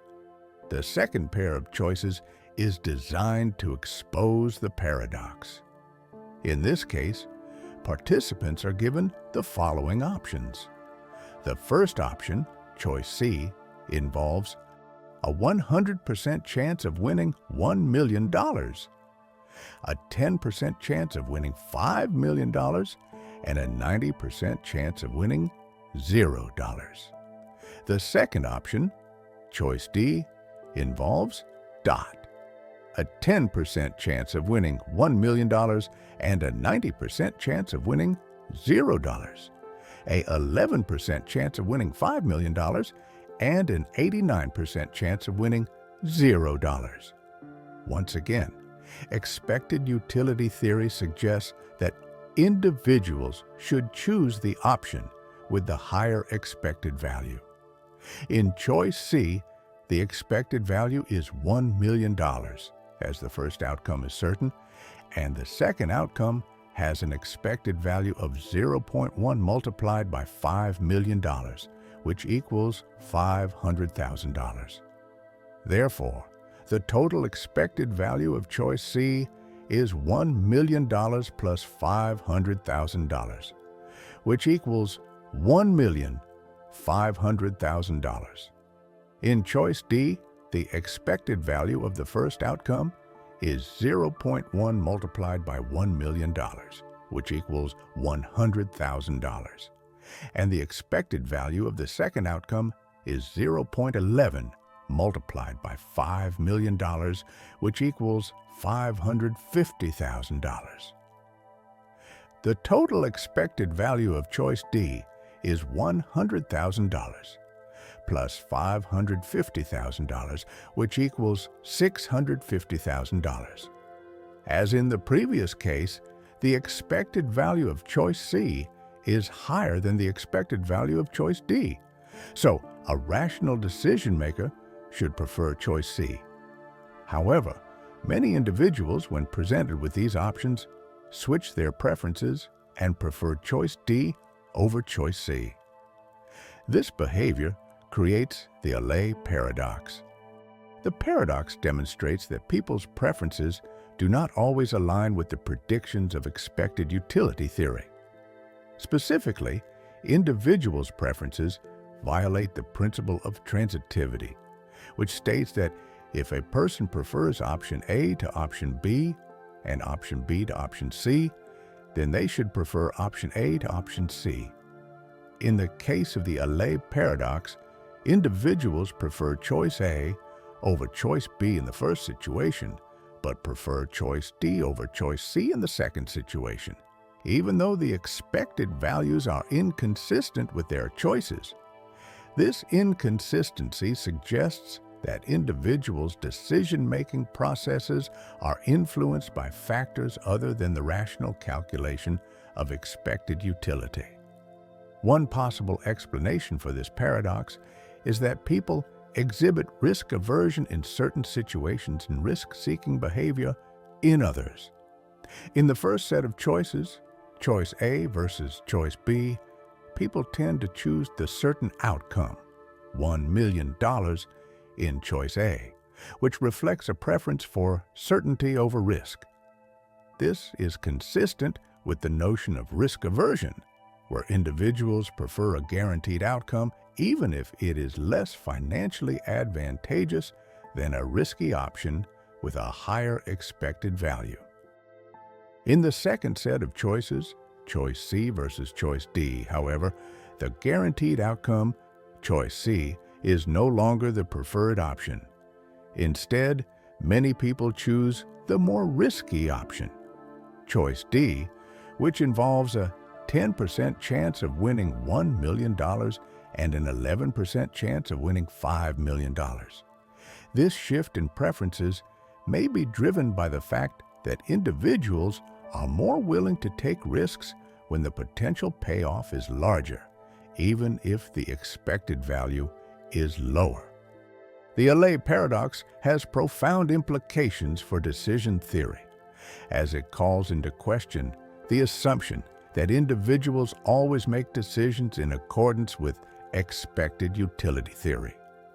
It suggests that people's choices are influenced by factors such as risk aversion, the framing of decisions, and cognitive biases. The paradox has led to the development of alternative models of decision-making, such as prospect theory, which takes into account the psychological factors that influence how people evaluate risks and rewards. Jevons paradox is a concept in economics that highlights a counterintuitive relationship between technological progress and resource consumption. Named after the British economist William Stanley Jevons, the paradox suggests that improvements in the efficiency of resource use can lead to an overall increase in the consumption of that resource, rather than a decrease. This paradox challenges the idea that technological advancements aimed at increasing efficiency will automatically result in a reduction in resource use and environmental impact.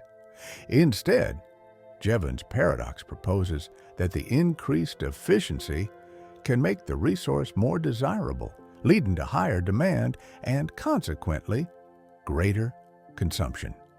The paradox was first introduced by Jevons in his 1865 work, The Coal Question, in which he examined the relationship between the efficiency of steam engines and the consumption of coal. At the time, the development of more efficient steam engines was thought to reduce the amount of coal needed to produce a given amount of power. However, Jevons observed that as steam engines became more efficient, their use actually increased, which led to an overall rise in coal consumption. This observation contradicted the conventional wisdom of the time, which assumed that increased efficiency would naturally lead to reduced consumption. Jevons' paradox is based on the concept of rebound effect, which refers to the phenomenon where the gains in efficiency from technological improvements are offset by behavioral or market responses that increase demand for the resource being used. In the case of Jevons' original example, the increased efficiency of steam engines meant that coal could be used more effectively, which in turn lowered the cost of coal-generated power. As a result, the reduced cost made coal power more accessible and attractive, leading to higher overall demand for coal. The paradox highlights the unintended consequence of technological progress. Instead of reducing the consumption of coal, the efficiency gains led to an increase in its use. This concept can be extended to other resources and technologies. For example, the development of more fuel-efficient cars while reducing the amount of fuel needed per mile driven can lead to an increase in the total number of miles driven. As the cost of driving decreases due to improved fuel efficiency, people may be more inclined to drive longer distances or purchase more cars, which can offset the initial savings in fuel consumption. Similarly, advancements in energy efficiency in buildings, appliances, and industrial processes may lead to lower energy consumption per unit of output or activity. However, these efficiency gains may be offset by increased demand for energy, as lower costs encourage more energy use, resulting in little to no reduction in overall energy consumption. Jevons' paradox has important implications for policies aimed at reducing resource consumption and mitigating environmental impact. It suggests that focusing solely on increasing efficiency may not be sufficient to achieve sustainability goals. While efficiency improvements can reduce the environmental impact of individual products or processes, they may also increase the overall demand for resources. Therefore, policymakers need to consider other strategies, such as reducing consumption directly, promoting sustainable alternatives, and implementing measures that address the rebound effect. One of the key insights of Jevons' paradox is that efficiency improvements can lead to what is known as the indirect rebound effect. This occurs when the cost savings resulting from increased efficiency lead to greater demand for the resource in other areas of the economy. For example, if the energy efficiency of an industrial process improves, the cost savings may be reinvested in expanding production, which can result in higher total energy use. Similarly, as the price of energy decreases due to efficiency improvements, households may decide to use more energy-intensive products, such as air conditioners or heating systems, leading to an increase in overall energy consumption. The paradox also raises important questions about the relationship between technology, economic growth, and environmental sustainability. In a growing economy, efficiency improvements may lead to greater overall economic output, which in turn leads to higher demand for resources. As a result, the environmental benefits of technological advancements may be eroded by the economic expansion they help to fuel. This dynamic is particularly evident in the context of fossil fuel use and greenhouse gas emissions, where technological progress in energy efficiency may not be enough to offset the growth in energy demand associated with industrialization, population growth, and rising standards of living. However, Jevons paradox does not imply that efficiency improvements are inherently detrimental to environmental goals. Instead, it highlights the complexity of achieving sustainability in a growing and interconnected global economy. While efficiency gains can reduce the environmental impact of specific activities, they must be accompanied by broader efforts to address the systemic drivers of resource consumption and environmental degradation. This includes policies that promote the use of renewable resources, encourage behavioral changes, and incentivize the adoption of technologies that reduce the overall demand for resources rather than just improving their efficiency. One possible solution to the Jevons paradox is the concept of decoupling, which refers to the idea of separating economic growth from environmental impact. Decoupling can occur in two ways: absolute decoupling and relative decoupling. Absolute decoupling refers to a situation where economic growth occurs without any increase in environmental impact, while relative decoupling refers to a situation where economic growth is accompanied by a slower rate of increase in environmental impact.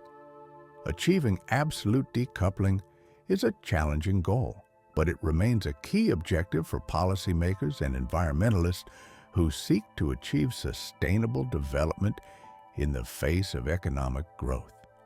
Another potential strategy to address Jevons paradox is to focus on sufficiency rather than efficiency.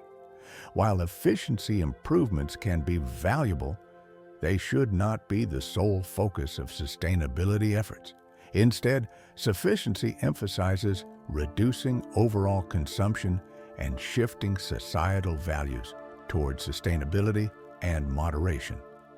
This approach advocates for changes in individual behaviors and consumption patterns, such as reducing the use of energy-intensive products, adopting minimalist lifestyles, and promoting collective action to reduce the overall demand for resources. Jevons paradox also underscores the importance of considering the long-term effects of technological innovations. While efficiency improvements can offer short-term benefits, they may have unintended consequences that become more apparent over time. For example, the development of new technologies may create new opportunities for economic growth and resource consumption that were not anticipated at the time the technology was introduced. To mitigate the potential negative effects of Jevons paradox, it is important to integrate sustainability considerations into the design, implementation, and use of new technologies. Brace's paradox is a phenomenon in network theory and transportation that suggests that adding extra capacity to a network can, paradoxically, worsen overall performance.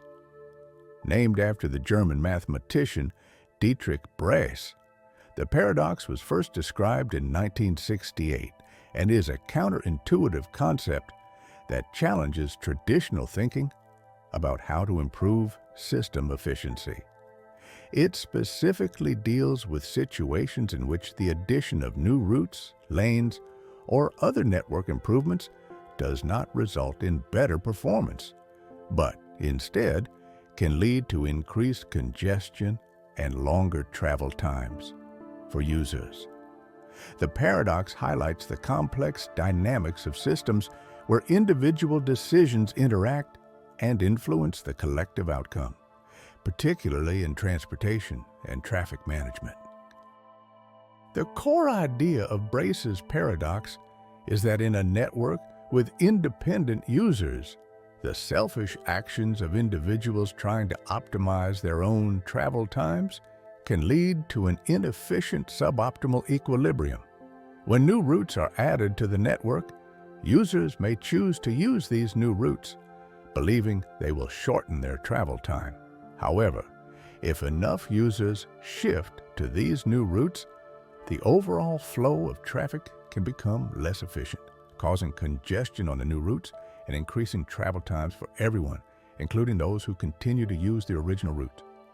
This situation occurs because of the interaction between users' individual decisions and the overall system's performance, which can lead to a paradoxical outcome where more resources lead to worse results. To understand Brace's paradox more clearly, let's consider a simple example. Imagine a city with two routes, Route A and Route B, that connect 2 points. Initially, the traffic flow on each route is manageable and travel times are relatively predictable. However, if a new route, Route C, is added to the system, the hope is that it will relieve congestion and improve travel times for everyone. Intuitively, one might expect that adding a new route would provide more options for drivers, reduce congestion, and shorten travel times. However, as drivers begin to use Route C, the system's equilibrium changes and new congestion patterns emerge, which can actually increase the overall travel time for everyone. The paradox arises because of the way individual drivers make decisions. Each driver typically chooses the route that minimizes their own travel time, often without considering the collective impact of their decision on the system as a whole. In a situation where all drivers act in their own self-interest, the introduction of a new route can lead to more drivers choosing it, which creates a congestion bottleneck. As more drivers shift to the new route, the overall performance of the network worsens, and travel times increase for all users, not just those on the new route. This outcome is an example of how an apparent improvement to a system can have unintended negative consequences due to the way individual choices aggregate. The implications of Brace's paradox extend beyond transportation systems and can be applied to a variety of network systems, such as communication networks, energy grids, and even social networks. In any system where individual components interact and make decisions based on local information, the addition of capacity or resources can sometimes lead to suboptimal outcomes. In these systems, individuals or entities may not have the global perspective needed to optimize the entire system, leading to inefficiencies and unintended consequences. One of the key features of Brace's paradox is that it relies on the assumption of non-cooperative behavior. In other words, if users in a network act independently and selfishly, their collective actions may not lead to the best possible outcome for the entire system. This is similar to the concept of the prisoner's dilemma, where individuals acting in their own self-interest can lead to an outcome that is worse for everyone involved. Brace's paradox suggests that even if a system's capacity is increased, the lack of coordination among users can result in worse performance rather than the expected improvement. An important aspect of Brace's paradox is the concept of user equilibrium. In network theory, user equilibrium refers to the state in which each individual chooses the route that minimizes their own travel time, given the choices of other users. In this equilibrium, no one can improve their situation by changing routes, but the overall performance of the system may not be optimal.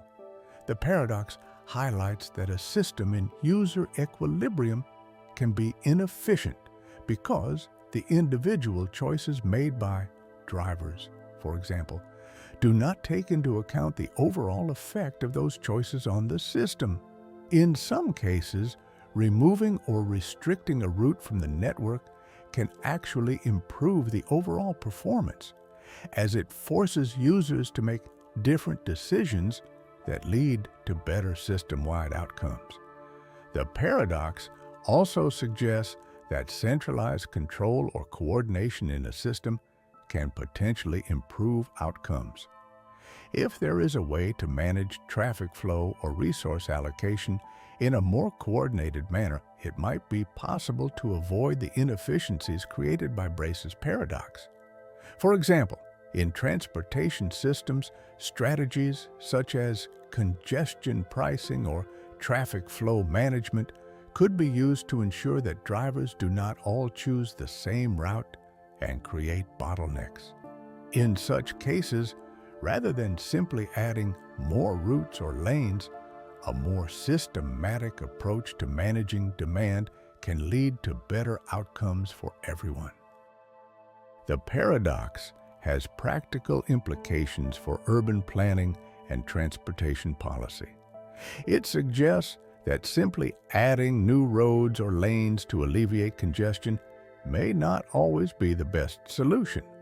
In some cases, the introduction of new capacity may make the problem worse by encouraging more drivers to use the system, thereby increasing congestion and travel times. This insight has led to the exploration of alternative approaches to transportation planning, such as encouraging the use of public transportation, implementing demand management strategies, or optimizing the existing infrastructure through better traffic management. Brace's paradox has also been studied in the context of network design more broadly, as it applies to any system where resources or information are shared among multiple users. For example, in communication networks, adding more bandwidth or resources may not always lead to faster transmission speeds for users, as the behavior of users in the network can cause congestion that offsets the improvements. Similarly, in energy grids, the addition of new power lines or generation capacity can sometimes result in inefficiencies due to the way energy is distributed and consumed across the network. The paradox of enrichment is a concept in ecology and environmental science that refers to a counterintuitive situation where the addition of resources to an ecosystem can lead to a decline in its overall health and stability. This paradox highlights the complexity of ecological systems and the fact that increasing the availability of resources does not always result in a stronger or more resilient system. Instead, enriching an ecosystem can sometimes destabilize it, leading to negative consequences for the species within the system.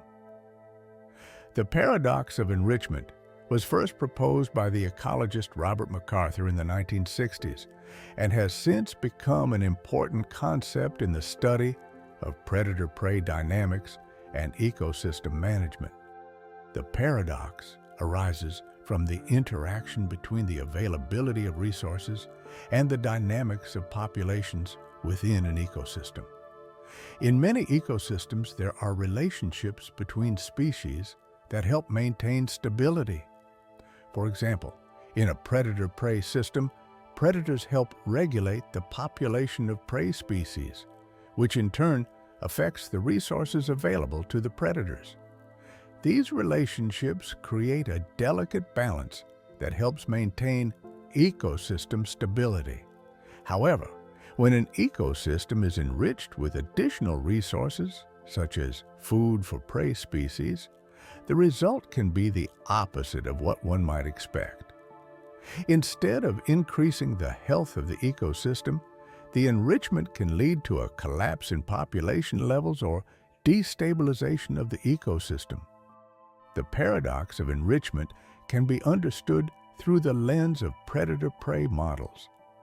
In these models, the growth rates of predator and prey populations are determined by the availability of resources. When prey populations are abundant, predator populations are also likely to increase because there is more food available for them. In turn, as predator populations grow, they may reduce the prey population, which can result in a decrease in the resources available for the predators. This creates a cycle of population fluctuations that helps maintain a balance in the ecosystem. However, when the prey population is artificially enriched by adding more food or resources, the prey population can increase dramatically, causing a corresponding increase in the predator population. As predator numbers rise, they can overconsume the prey population, leading to a crash in both populations.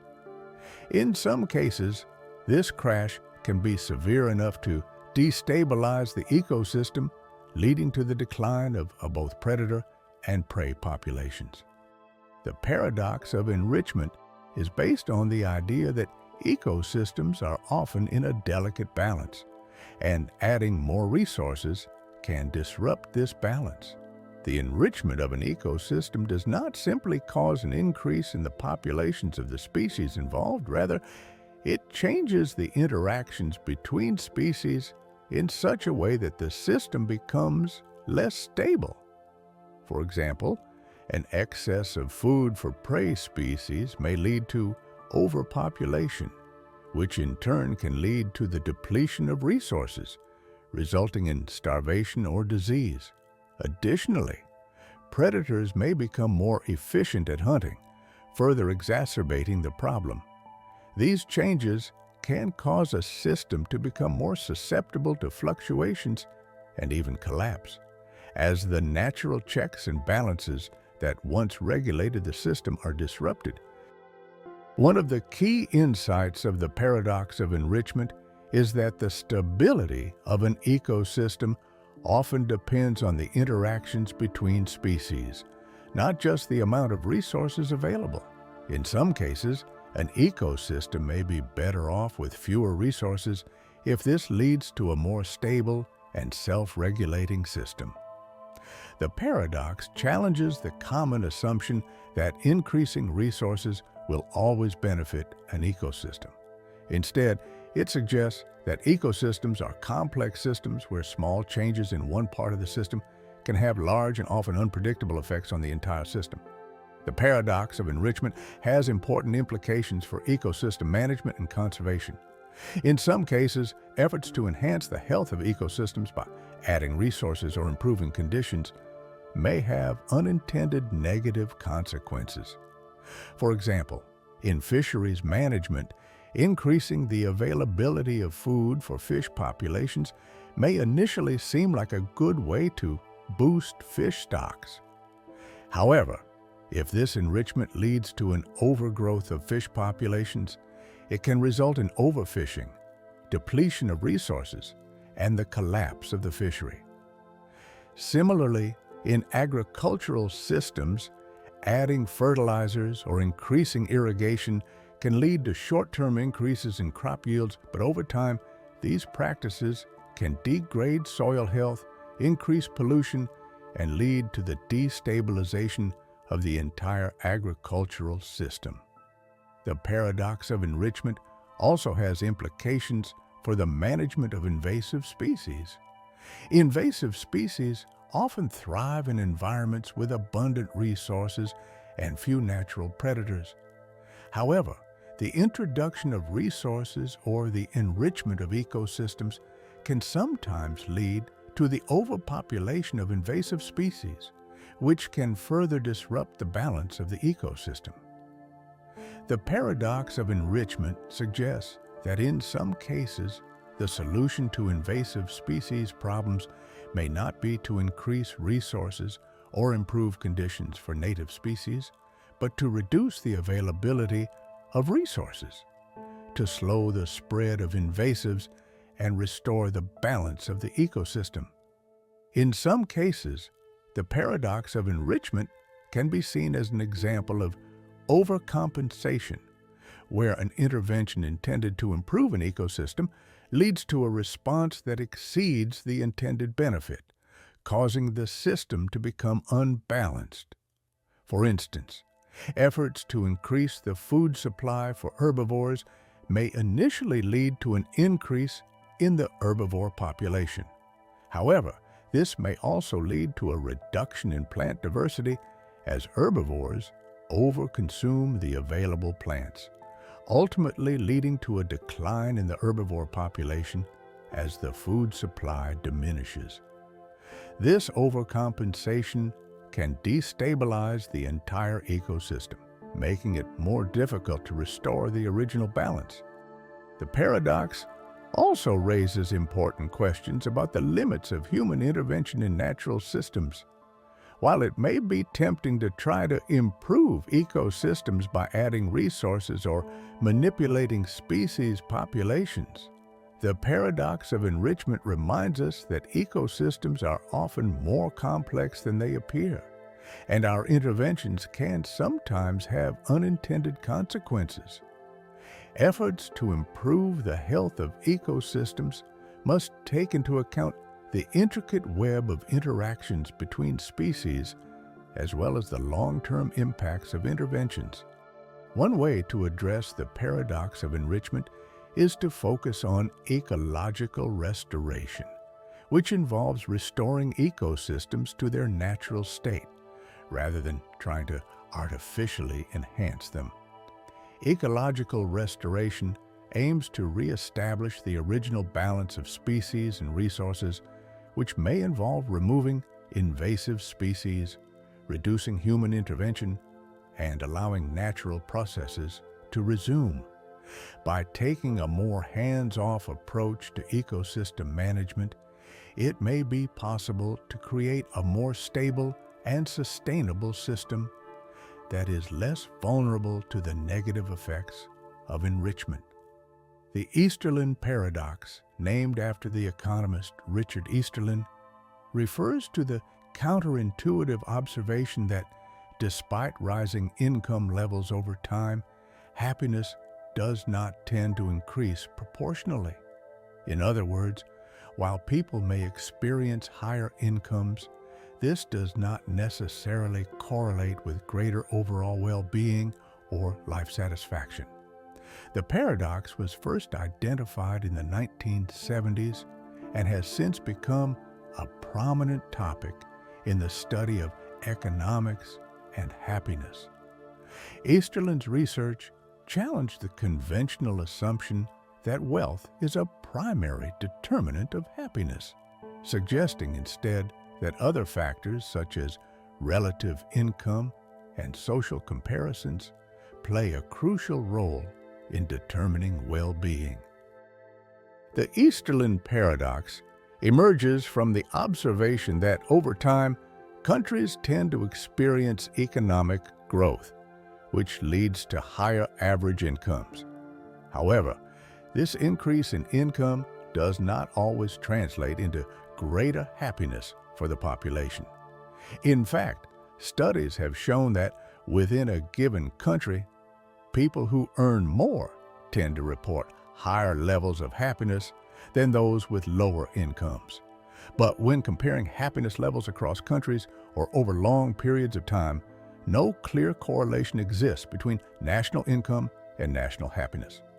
For example, while the United States has seen substantial growth in GDP over the past several decades, surveys have found that overall happiness levels have remained relatively stable, with no significant increase. The key idea behind the Easterlin paradox is the role of relative income.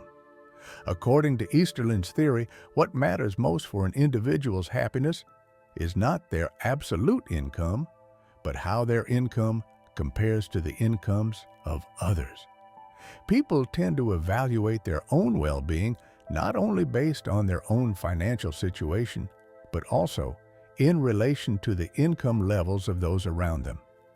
This social comparison effect means that even if individuals experience an increase in their own income, they may not feel significantly happier if they perceive that others are also getting wealthier. In this way, relative income becomes a more important determinant of happiness than absolute income. Easterlin's research also highlights the concept of adaptation, which is the tendency of people to become accustomed to changes in their circumstances over time.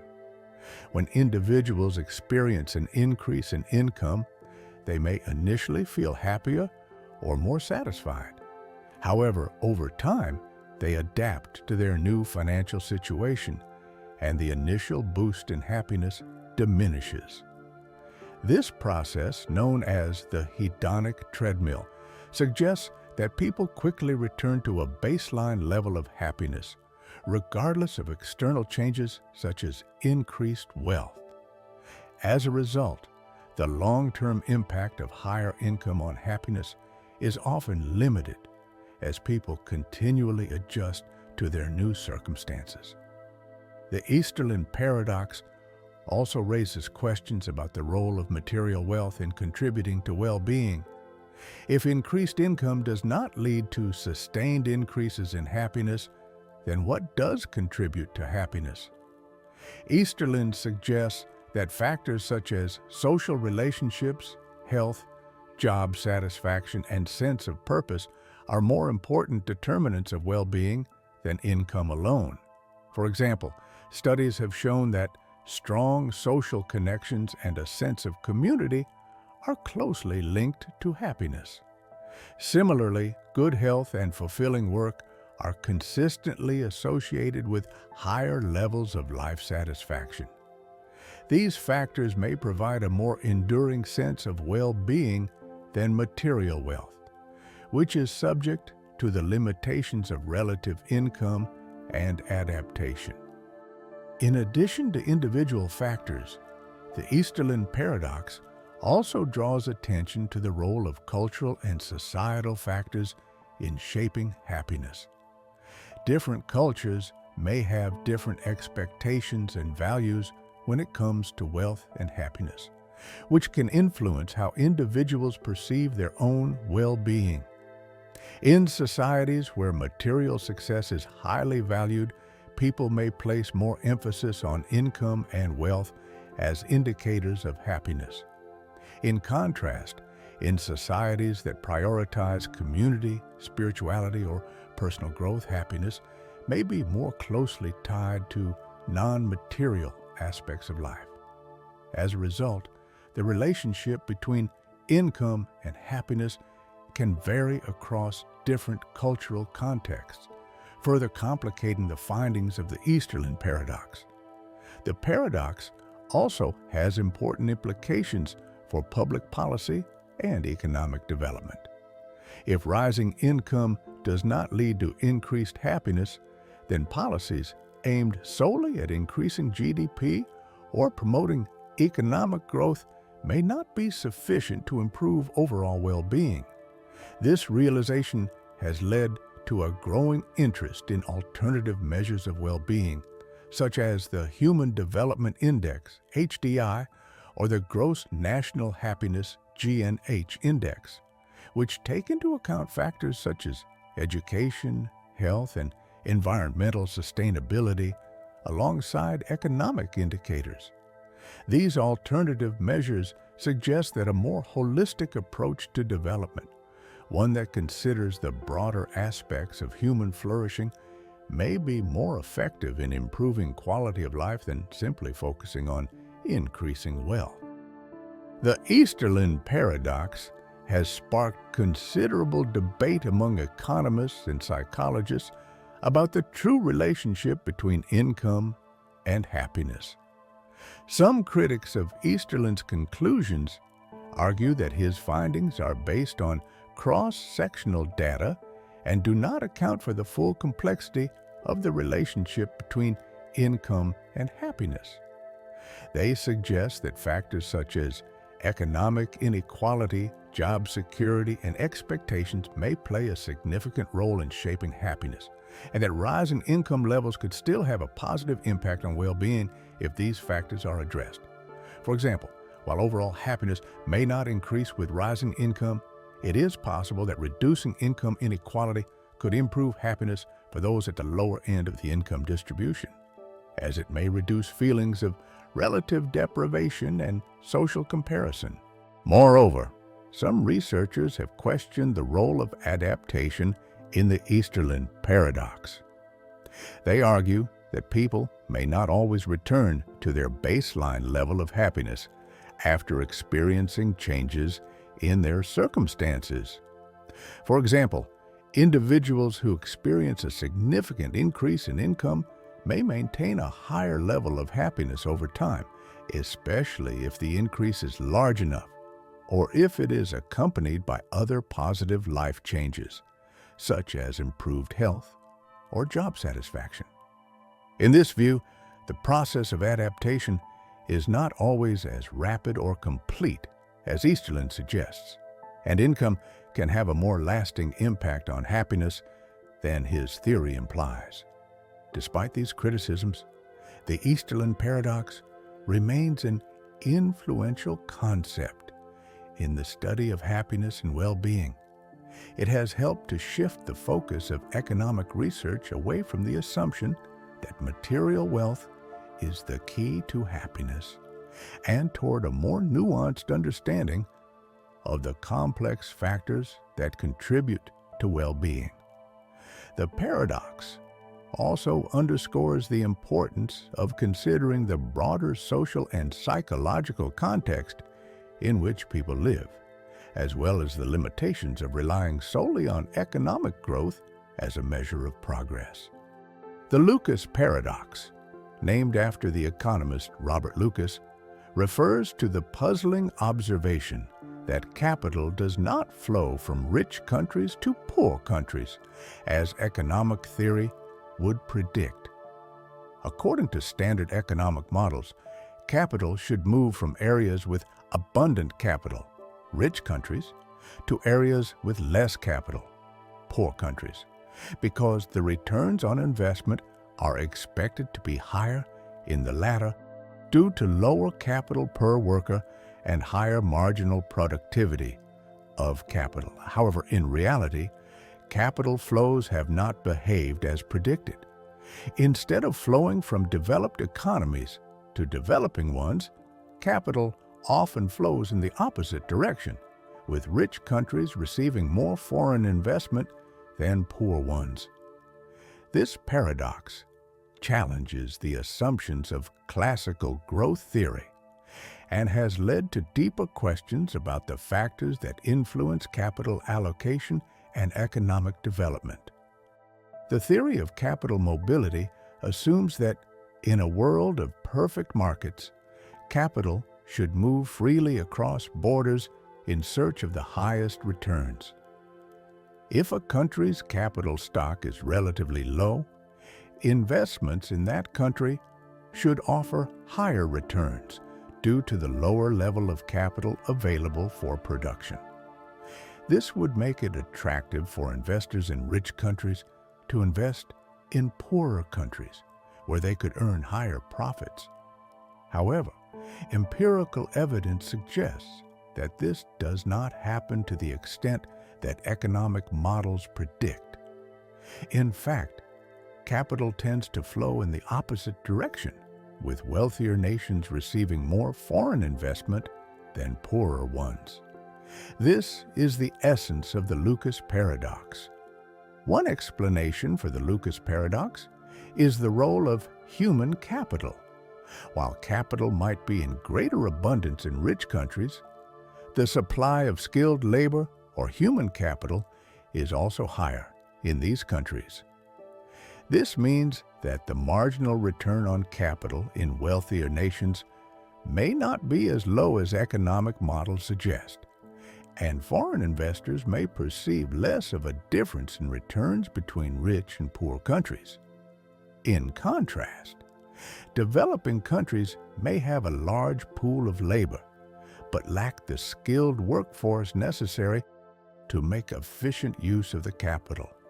This mismatch between the availability of capital and the supply of skilled labor could discourage foreign investment in poorer countries, as investors may be concerned about the lower returns they could achieve due to the limited human capital available. Another factor that helps explain the Lucas paradox is the quality of institutions in developing countries. Strong institutions, including stable legal systems, effective governance, and secure property rights, are essential for fostering investment. In countries where institutions are weak or underdeveloped, there is a higher risk of expropriation, corruption, and political instability, which can deter foreign investment. Even if the potential returns in developing countries are high, investors may be unwilling to take on the risk associated with these countries due to concerns about the protection of their investments. In contrast, wealthier nations often have well-established institutions that provide a more secure environment for investment, making them more attractive to foreign capital despite the lower returns. The political risk in developing countries is another significant factor that explains the Lucas paradox.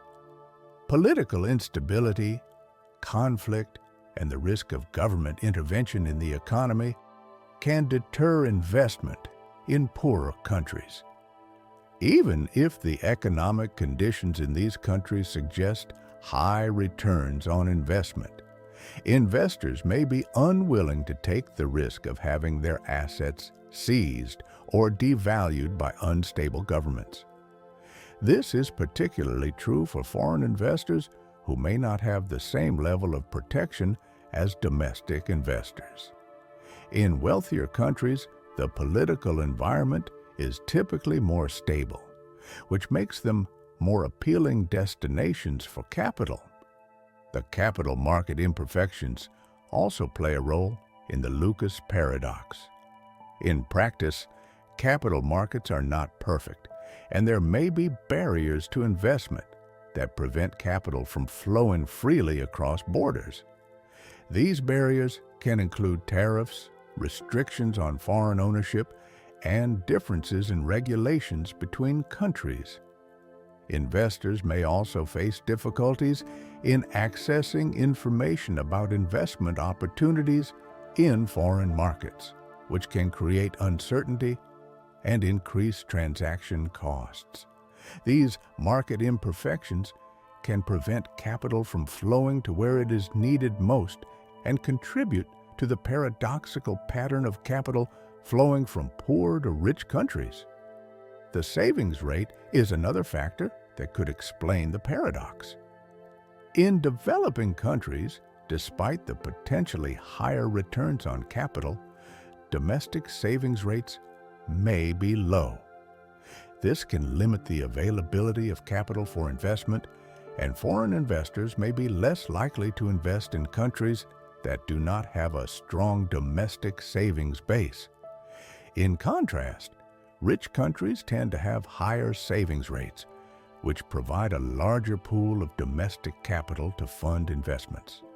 As a result, capital is more likely to flow to wealthier nations, where it can be put to productive use.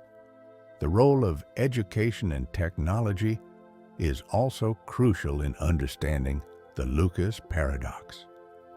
In developed economies, Higher levels of education and better access to technology make it easier to incorporate new capital into the production process.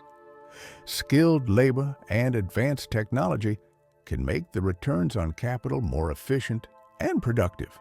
In contrast, in many developing countries, the lack of access to quality education and technology means that capital is less likely to be used efficiently.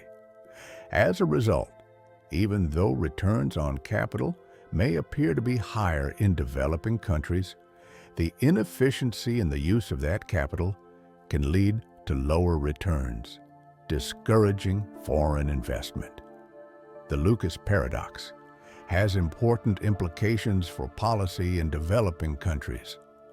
To attract more foreign investment and overcome the paradox, developing countries need to focus on improving their institutions, increasing the skill level of their labor force, and creating a stable political environment. Strengthening property rights, reducing corruption, and improving the rule of law can help to build investor confidence. Investing in education and training programs to increase the supply of skilled labor is another key strategy for making better use of capital and improving the returns on investment. Additionally, improving access to technology and infrastructure can help to raise productivity and make developing countries more competitive in attracting capital.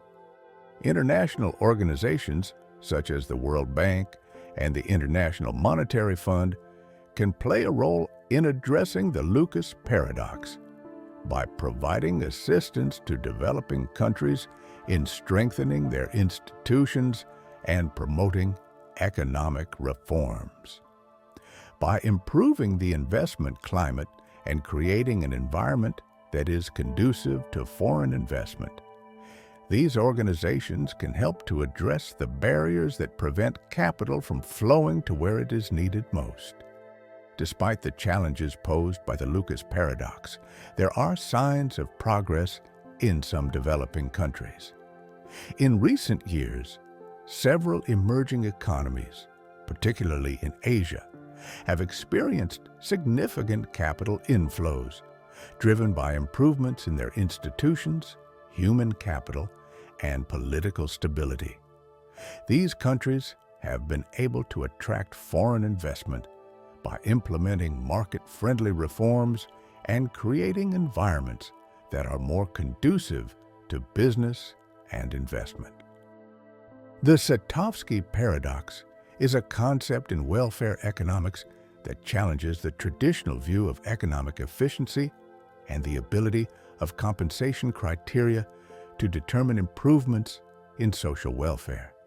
Named after the Hungarian economist Tibor Satovsky, this paradox highlights an inconsistency in the Kaldor-Hicks efficiency criterion, which is often used to justify policy changes that make some individuals better off while making others worse off. The Kaldor-Hicks criterion states that an economic change is desirable if those who benefit from it could, in theory, compensate those who lose from it and still be better off.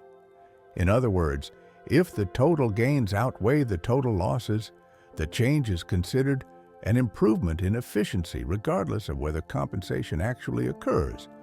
However, Satovsky pointed out a fundamental flaw in this reasoning by showing that under certain circumstances, an economic change that is considered an improvement under the Kaldor criterion could also be reversed in a way that is also considered an improvement. This paradox suggests that the Kaldor-Hicks efficiency criterion alone is not a sufficient basis for determining whether a policy change truly increases overall welfare. To understand the paradox, consider a simple example of a policy change. Suppose an economy initially allocates resources in a way that maximizes social welfare according to a given preference structure. Now, Imagine a policy change that shifts resources from one group to another, making some individuals better off and others worse off. If the winners could theoretically compensate the losers, the change is deemed efficient under the Kaldor criterion. However, if the policy were reversed, shifting resources back to their original allocation, the new winners could again theoretically compensate the new losers, and this reversal would also be considered efficient under the same criterion. This creates a contradiction. If both the initial change and its reversal are considered improvements, then the criterion does not provide a consistent measure of economic efficiency. The Satovsky paradox raises serious concerns about the ability of compensation tests to determine whether a policy genuinely improves social welfare. It demonstrates that Kaldor-Hicks efficiency alone cannot ensure a unique ranking of policy choices, as a policy change and its reversal could both be justified as improvements. This paradox suggests that economic efficiency should not be judged solely on the basis of potential compensation, but should instead incorporate a broader framework that accounts for actual welfare improvements. One of the key implications of the Satovsky paradox is that it highlights the need for a more robust criterion for evaluating policy changes. In response to this issue, Satovsky proposed a refinement known as the Satovsky criterion, which states that for a policy change to be considered an improvement, it must be Kaldor-Hicks efficient in one direction, but not in the reverse direction. In other words, if a policy change makes one group better off in a way that they could theoretically compensate the losers, but reversing the policy would not be considered an improvement under the same logic, then the change can be considered a true welfare improvement. The paradox also underscores the limitations of using compensation criteria as a substitute for actual compensation. In real-world policy making, compensation rarely happens as the theory suggests. Governments and institutions often justify policies based on potential compensation, but in practice, the losses suffered by some individuals are not necessarily offset by gains to others. This can lead to policies that increase inequality or harm certain groups without ensuring that they are adequately compensated. Another important aspect of the Satovsky paradox is its connection to broader debates in welfare economics. The paradox suggests that economic efficiency alone is not a sufficient criterion for evaluating social welfare. Instead, additional considerations such as fairness, distributional effects, and actual improvements in well-being should be taken into account. This aligns with the perspective of economists who argue for a more holistic approach to evaluating policy changes, one that includes ethical and social considerations rather than relying solely on abstract efficiency measures. In practical terms, the Satovsky paradox has implications for various policy areas, including taxation, trade policy, and public goods provision.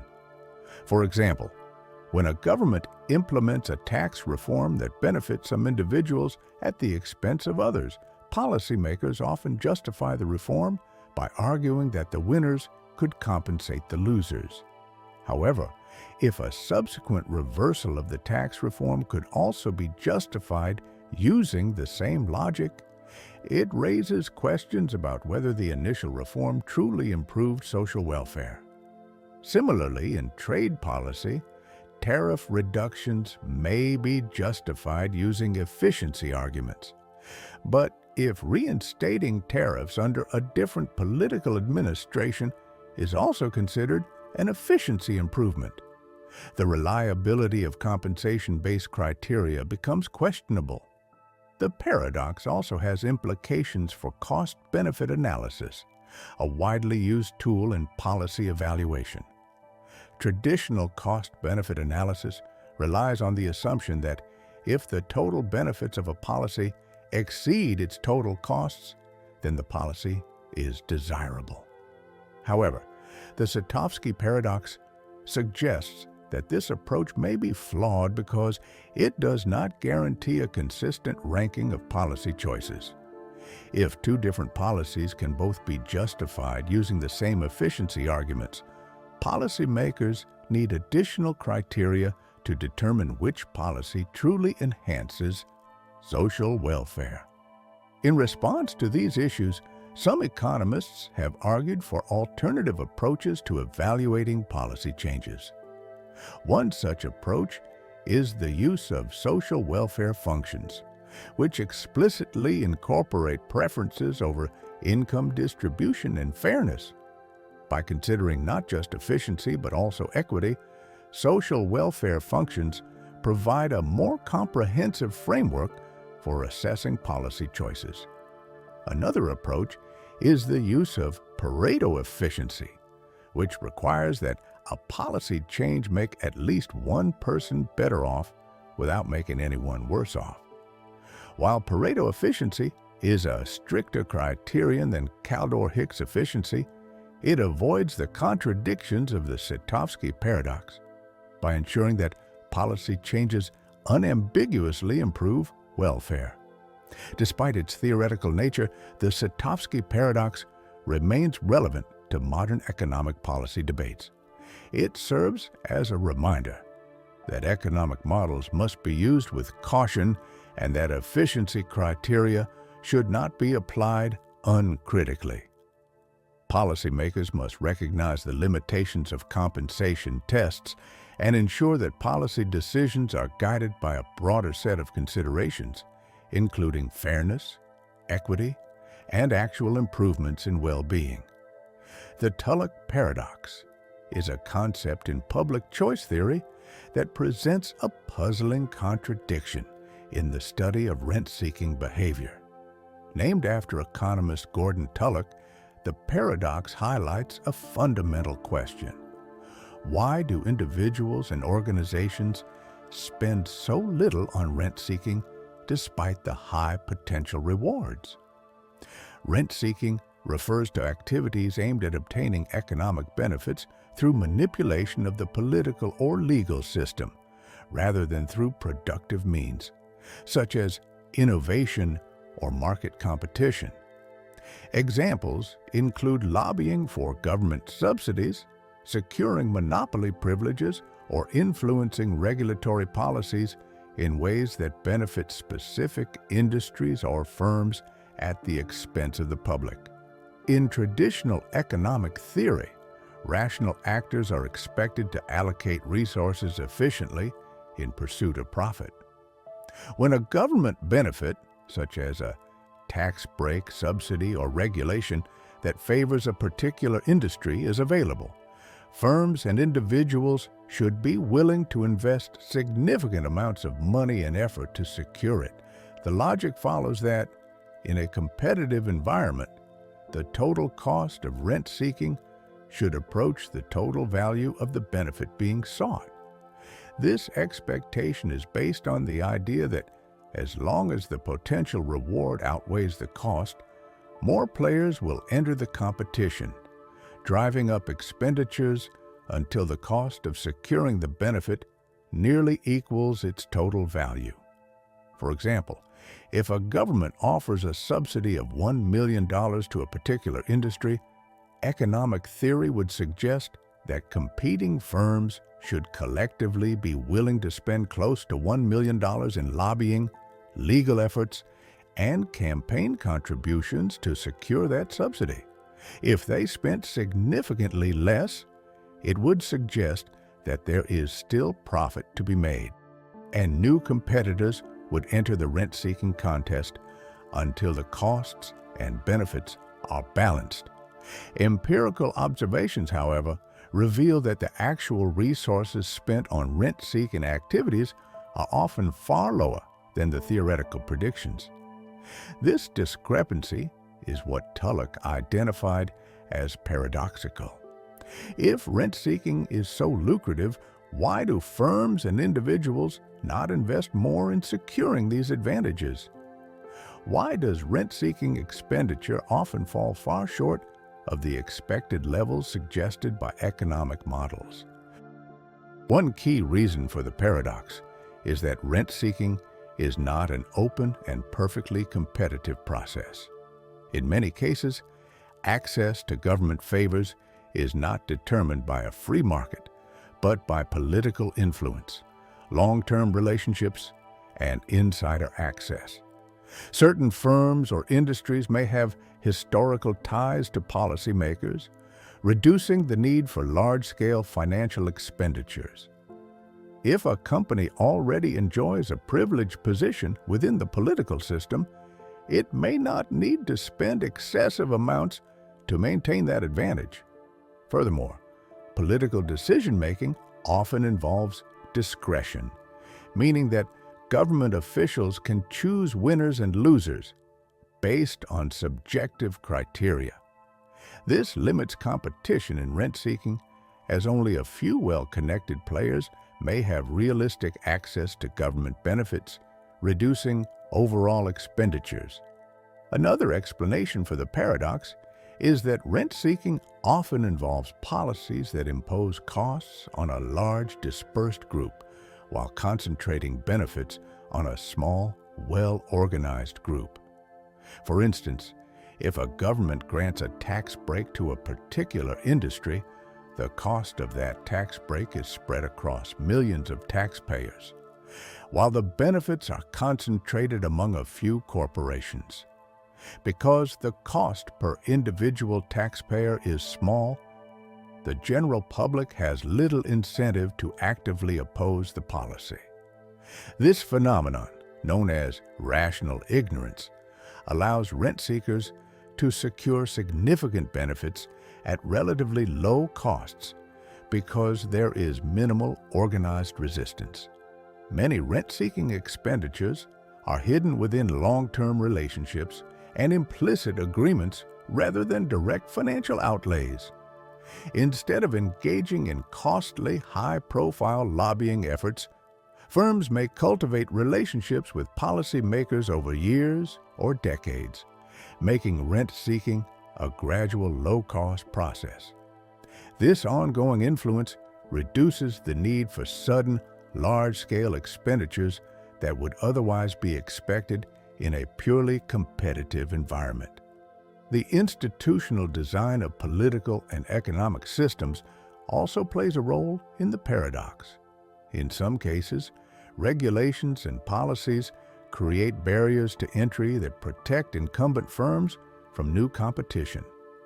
These barriers, such as complex licensing requirements or industry-specific regulations, can reduce the need for excessive rent-seeking expenditures because the firms that already have access to government benefits face little competition. Additionally, governments may design rent-seeking opportunities in ways that limit the number of participants, reducing the costs that each player must incur to secure benefits. In some situations, potential rent seekers may avoid excessive expenditures due to the uncertainty of political decision-making. Unlike market competition, where businesses can calculate expected returns based on supply and demand, political favors are often unpredictable. A firm may spend heavily on lobbying efforts only to find that a policy decision does not go in its favor due to changes in political leadership, public opinion, or economic conditions. This uncertainty can lead to more conservative spending on rent-seeking activities, further contributing to the paradox. Understanding the Tullock paradox has significant implications for public policy and governance. If rent-seeking is a persistent and relatively low-cost activity, policymakers must take stronger measures to limit its influence.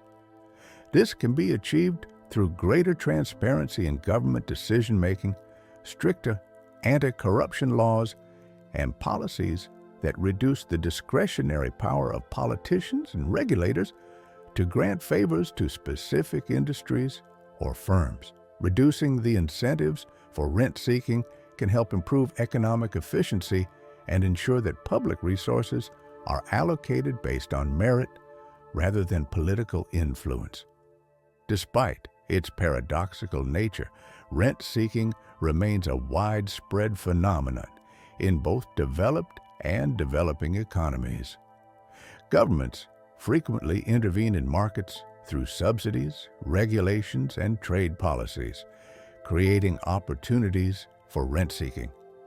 While economic theory suggests that these opportunities should attract significant competitive expenditures, the Tullock paradox reminds us that rent-seeking does not always follow traditional market logic. Instead, the process is shaped by political structures, institutional dynamics, and strategic interactions that often keep rent-seeking costs lower than expected. The Tullock paradox also raises ethical and philosophical questions about fairness and justice in economic systems. If powerful firms and individuals can secure government benefits at relatively low costs while the general public bears the burden, this creates an imbalance that can erode trust in political institutions.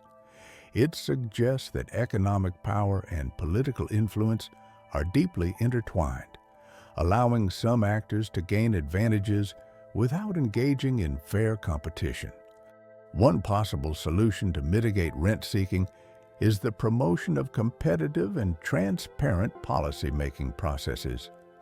Governments can reduce the scope of rent-seeking by limiting discretionary power in economic decision-making, ensuring that policies are designed based on broad public interest rather than narrow special interest. Additionally, public awareness and media scrutiny can play a role in exposing rent-seeking activities, making it more difficult for firms to secure advantages without facing public backlash.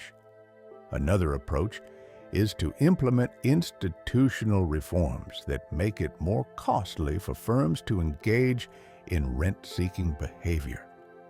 This could include measures such as campaign finance reforms, stricter lobbying regulations, and the creation of independent oversight bodies to monitor government-industry interactions.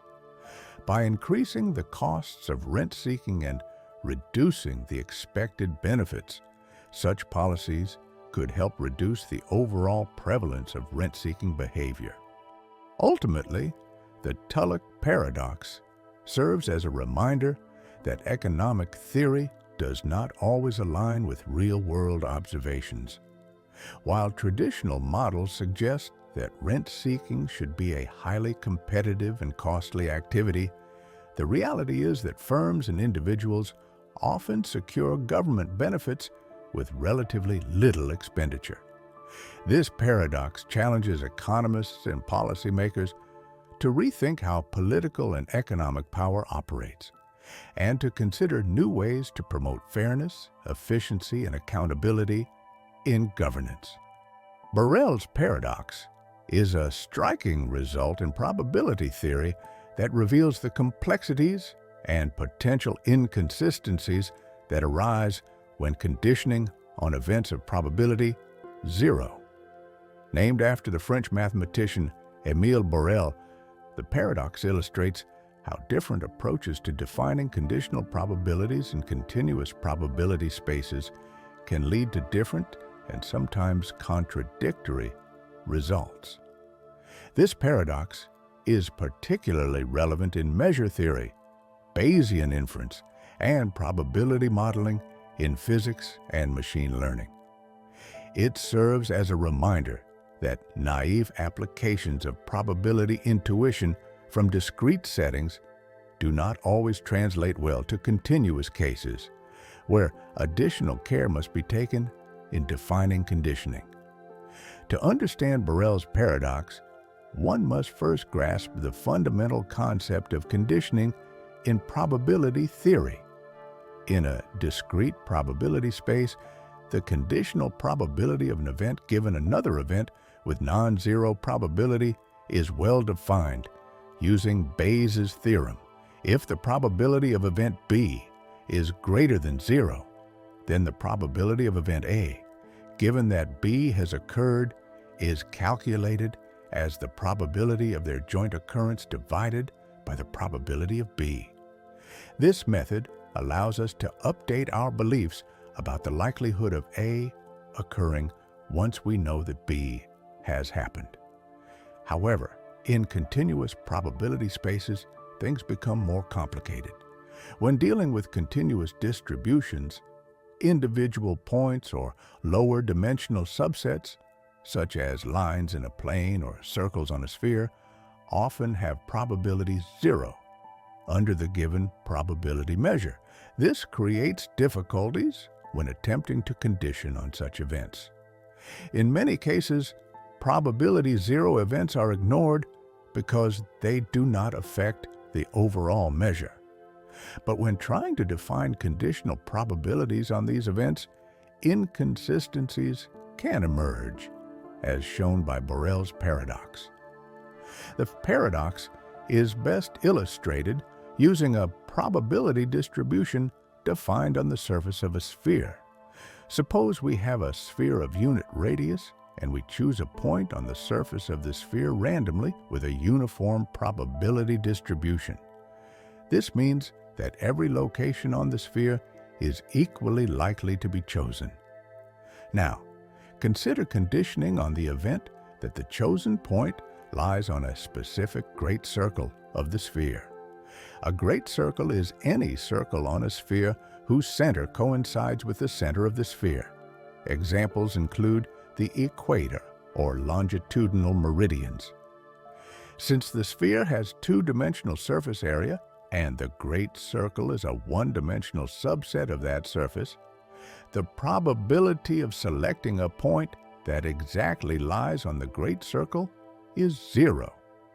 Yet, we can still attempt to define a conditional probability distribution over this great circle, given that we assume the point must lie on it. This is where the paradox emerges. Intuitively, one might expect that, given that the point lies on the great circle, the probability distribution along the great circle should be uniform. This would be analogous to choosing a random point on a one-dimensional circle, where each point is equally likely to occur. However, depending on how we arrive at the great circle condition, the resulting probability distribution can vary. One way to define the conditional probability distribution is by considering the great circle as the limit of shrinking bands around it. If we take thin spherical bands around the great circle and gradually narrow the width of these bands, the probability distribution along the great circle indeed approaches a uniform distribution. This approach seems natural and aligns with our expectation that any point on the great circle is equally likely. However, an alternative way of conditioning arises if we think about the great circle as being the result of an intersection of randomly chosen planes passing through the sphere's center. Instead of shrinking bands around the great circle, imagine that a plane is chosen randomly, and the great circle is defined as the intersection of the sphere with that plane. In this case, the probability distribution along the great circle is no longer uniform. Instead, it is biased towards certain regions of the circle, meaning that some points on the circle are more likely than others. This difference is at the heart of Borel's paradox. The probability distribution of a point conditioned to be on the great circle depends on how the conditioning is performed. If we arrive at the great circle condition by one limiting process, shrinking bands, we get a uniform distribution. If we arrive at it by another process, random planes, we get a different, non-uniform distribution. The fact that two seemingly reasonable methods of conditioning can lead to different results demonstrates that conditional probability in continuous spaces is not as straightforward as in discrete spaces. This paradox arises because in measure-theoretic probability, conditional probability is typically defined using Radon-Nikodym derivatives, which are based on densities with respect to a measure. However, when an event has probability 0, the usual approach to defining conditional probability breaks down. Instead, alternative methods, such as regular conditional probabilities or disintegrations of probability measures, are needed to properly define conditioning in these cases. The implications of Borel's paradox extend beyond pure probability theory and have relevance in several applied fields. In Bayesian inference, conditional probabilities are fundamental for updating beliefs based on evidence. If conditioning on probability 0 events is ambiguous, this could lead to inconsistencies in statistical models.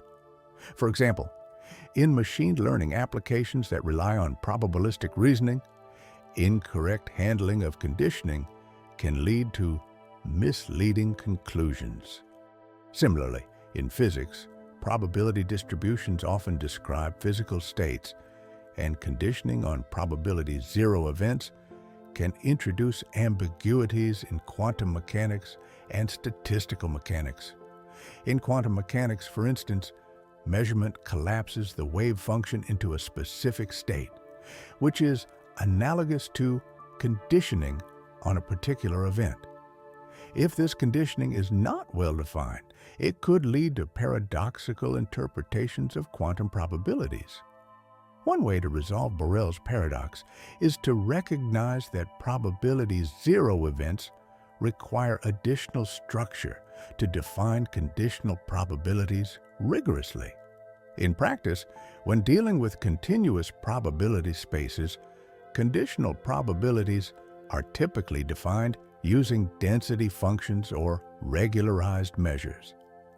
In cases where direct conditioning on a probability 0 event is necessary, additional assumptions about how the conditioning is performed must be made explicit.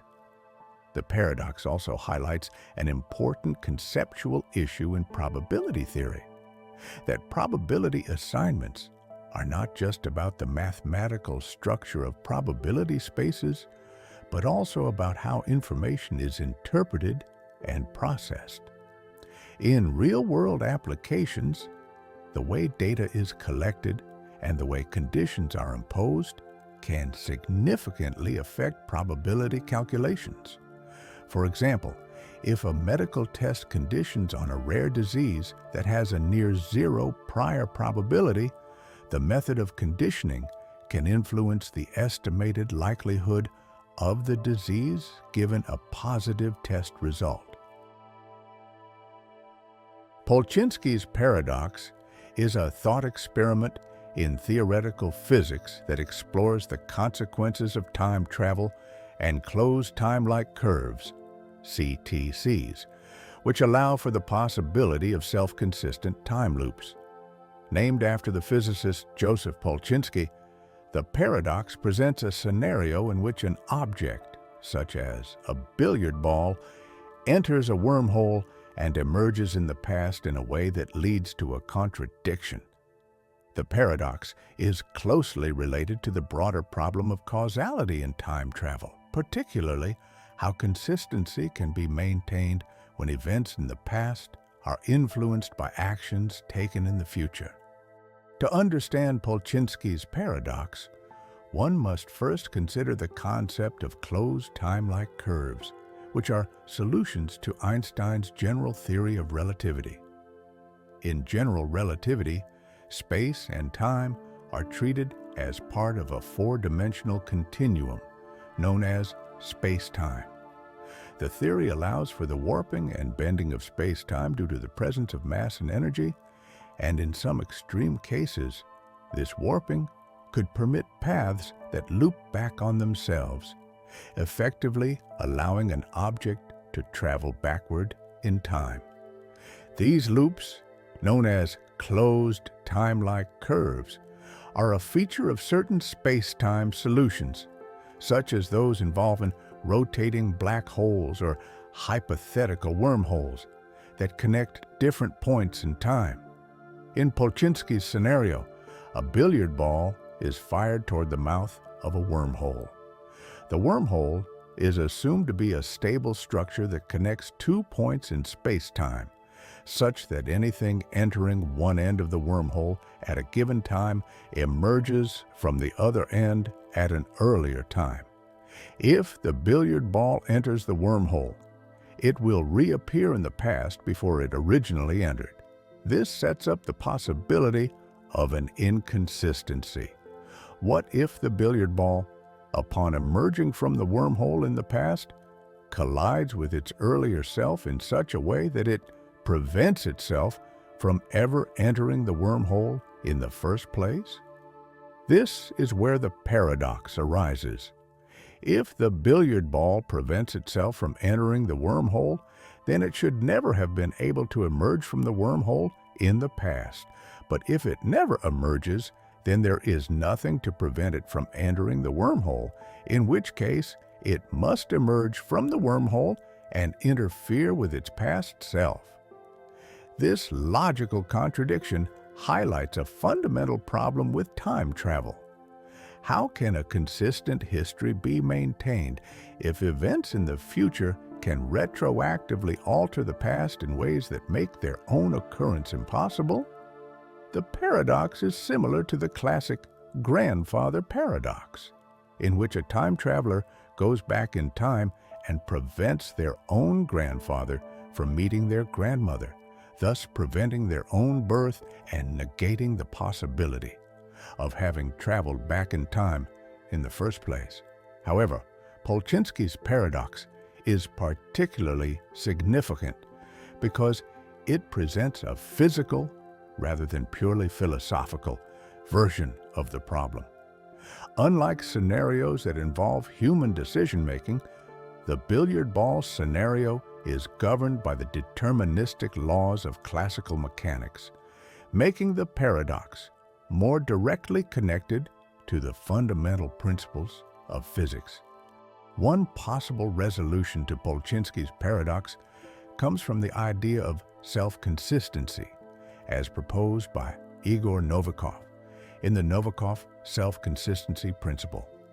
This principle suggests that if closed time-like curves exist, then any events that occur along them must be self-consistent, meaning that the past cannot be altered in a way that leads to a contradiction.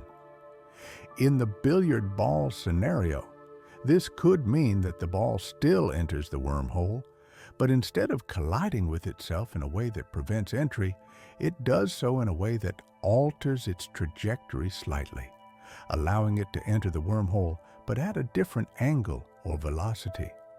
This would create a consistent timeline in which the ball's actions in the past do not contradict its eventual entrance into the wormhole.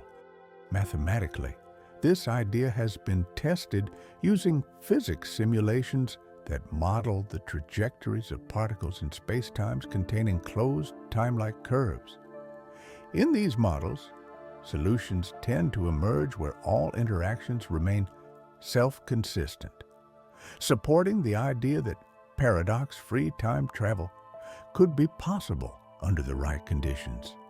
However, these solutions require careful tuning of initial conditions and do not necessarily imply that time travel is possible in reality. Beyond theoretical physics, Polchinski's paradox has broader implications for our understanding of causality and the nature of time. If closed time-like curves were possible, they could challenge the classical notion of cause and effect in which the past influences the future but not the other way around. Instead, time travel scenarios suggest a more complex relationship in which events are interdependent in a self-consistent loop. This challenges our everyday intuition about time and raises deep questions about free will, determinism, and the structure of the universe. In quantum mechanics, time travel paradoxes take on an even more intriguing character. Some interpretations of quantum mechanics suggest that quantum events do not have single definite outcomes, but instead exist in a superposition of possible states. This has led some physicists to speculate that time travel paradoxes could be resolved through quantum effects, such as the idea that a time traveler who tries to change the past may end up in a different timeline rather than affecting their own past. This idea aligns with the many worlds interpretation of quantum mechanics, in which every possible outcome of a quantum event leads to the branching of separate parallel universes. On the other hand, physicists working in quantum gravity, the attempt to unify general relativity with quantum mechanics, have explored whether the laws of physics might fundamentally forbid closed time-like curves and thus prevent paradoxes like Polchinski's from occurring. Stephen Hawking proposed the chronology protection conjecture, which suggests that quantum effects could prevent time travel on macroscopic scales by destroying closed time-like curves before they can be used for time travel. If this conjecture is correct, then paradoxes like Polchinski's might not pose a real problem because time travel itself would be impossible. Despite these theoretical considerations, no experimental evidence exists to confirm or deny the possibility of time travel, and Polchinski's paradox remains a thought experiment rather than an observed phenomenon. However, its implications continue to influence discussions in theoretical physics, philosophy, and even science fiction, where time travel remains a popular and intriguing concept.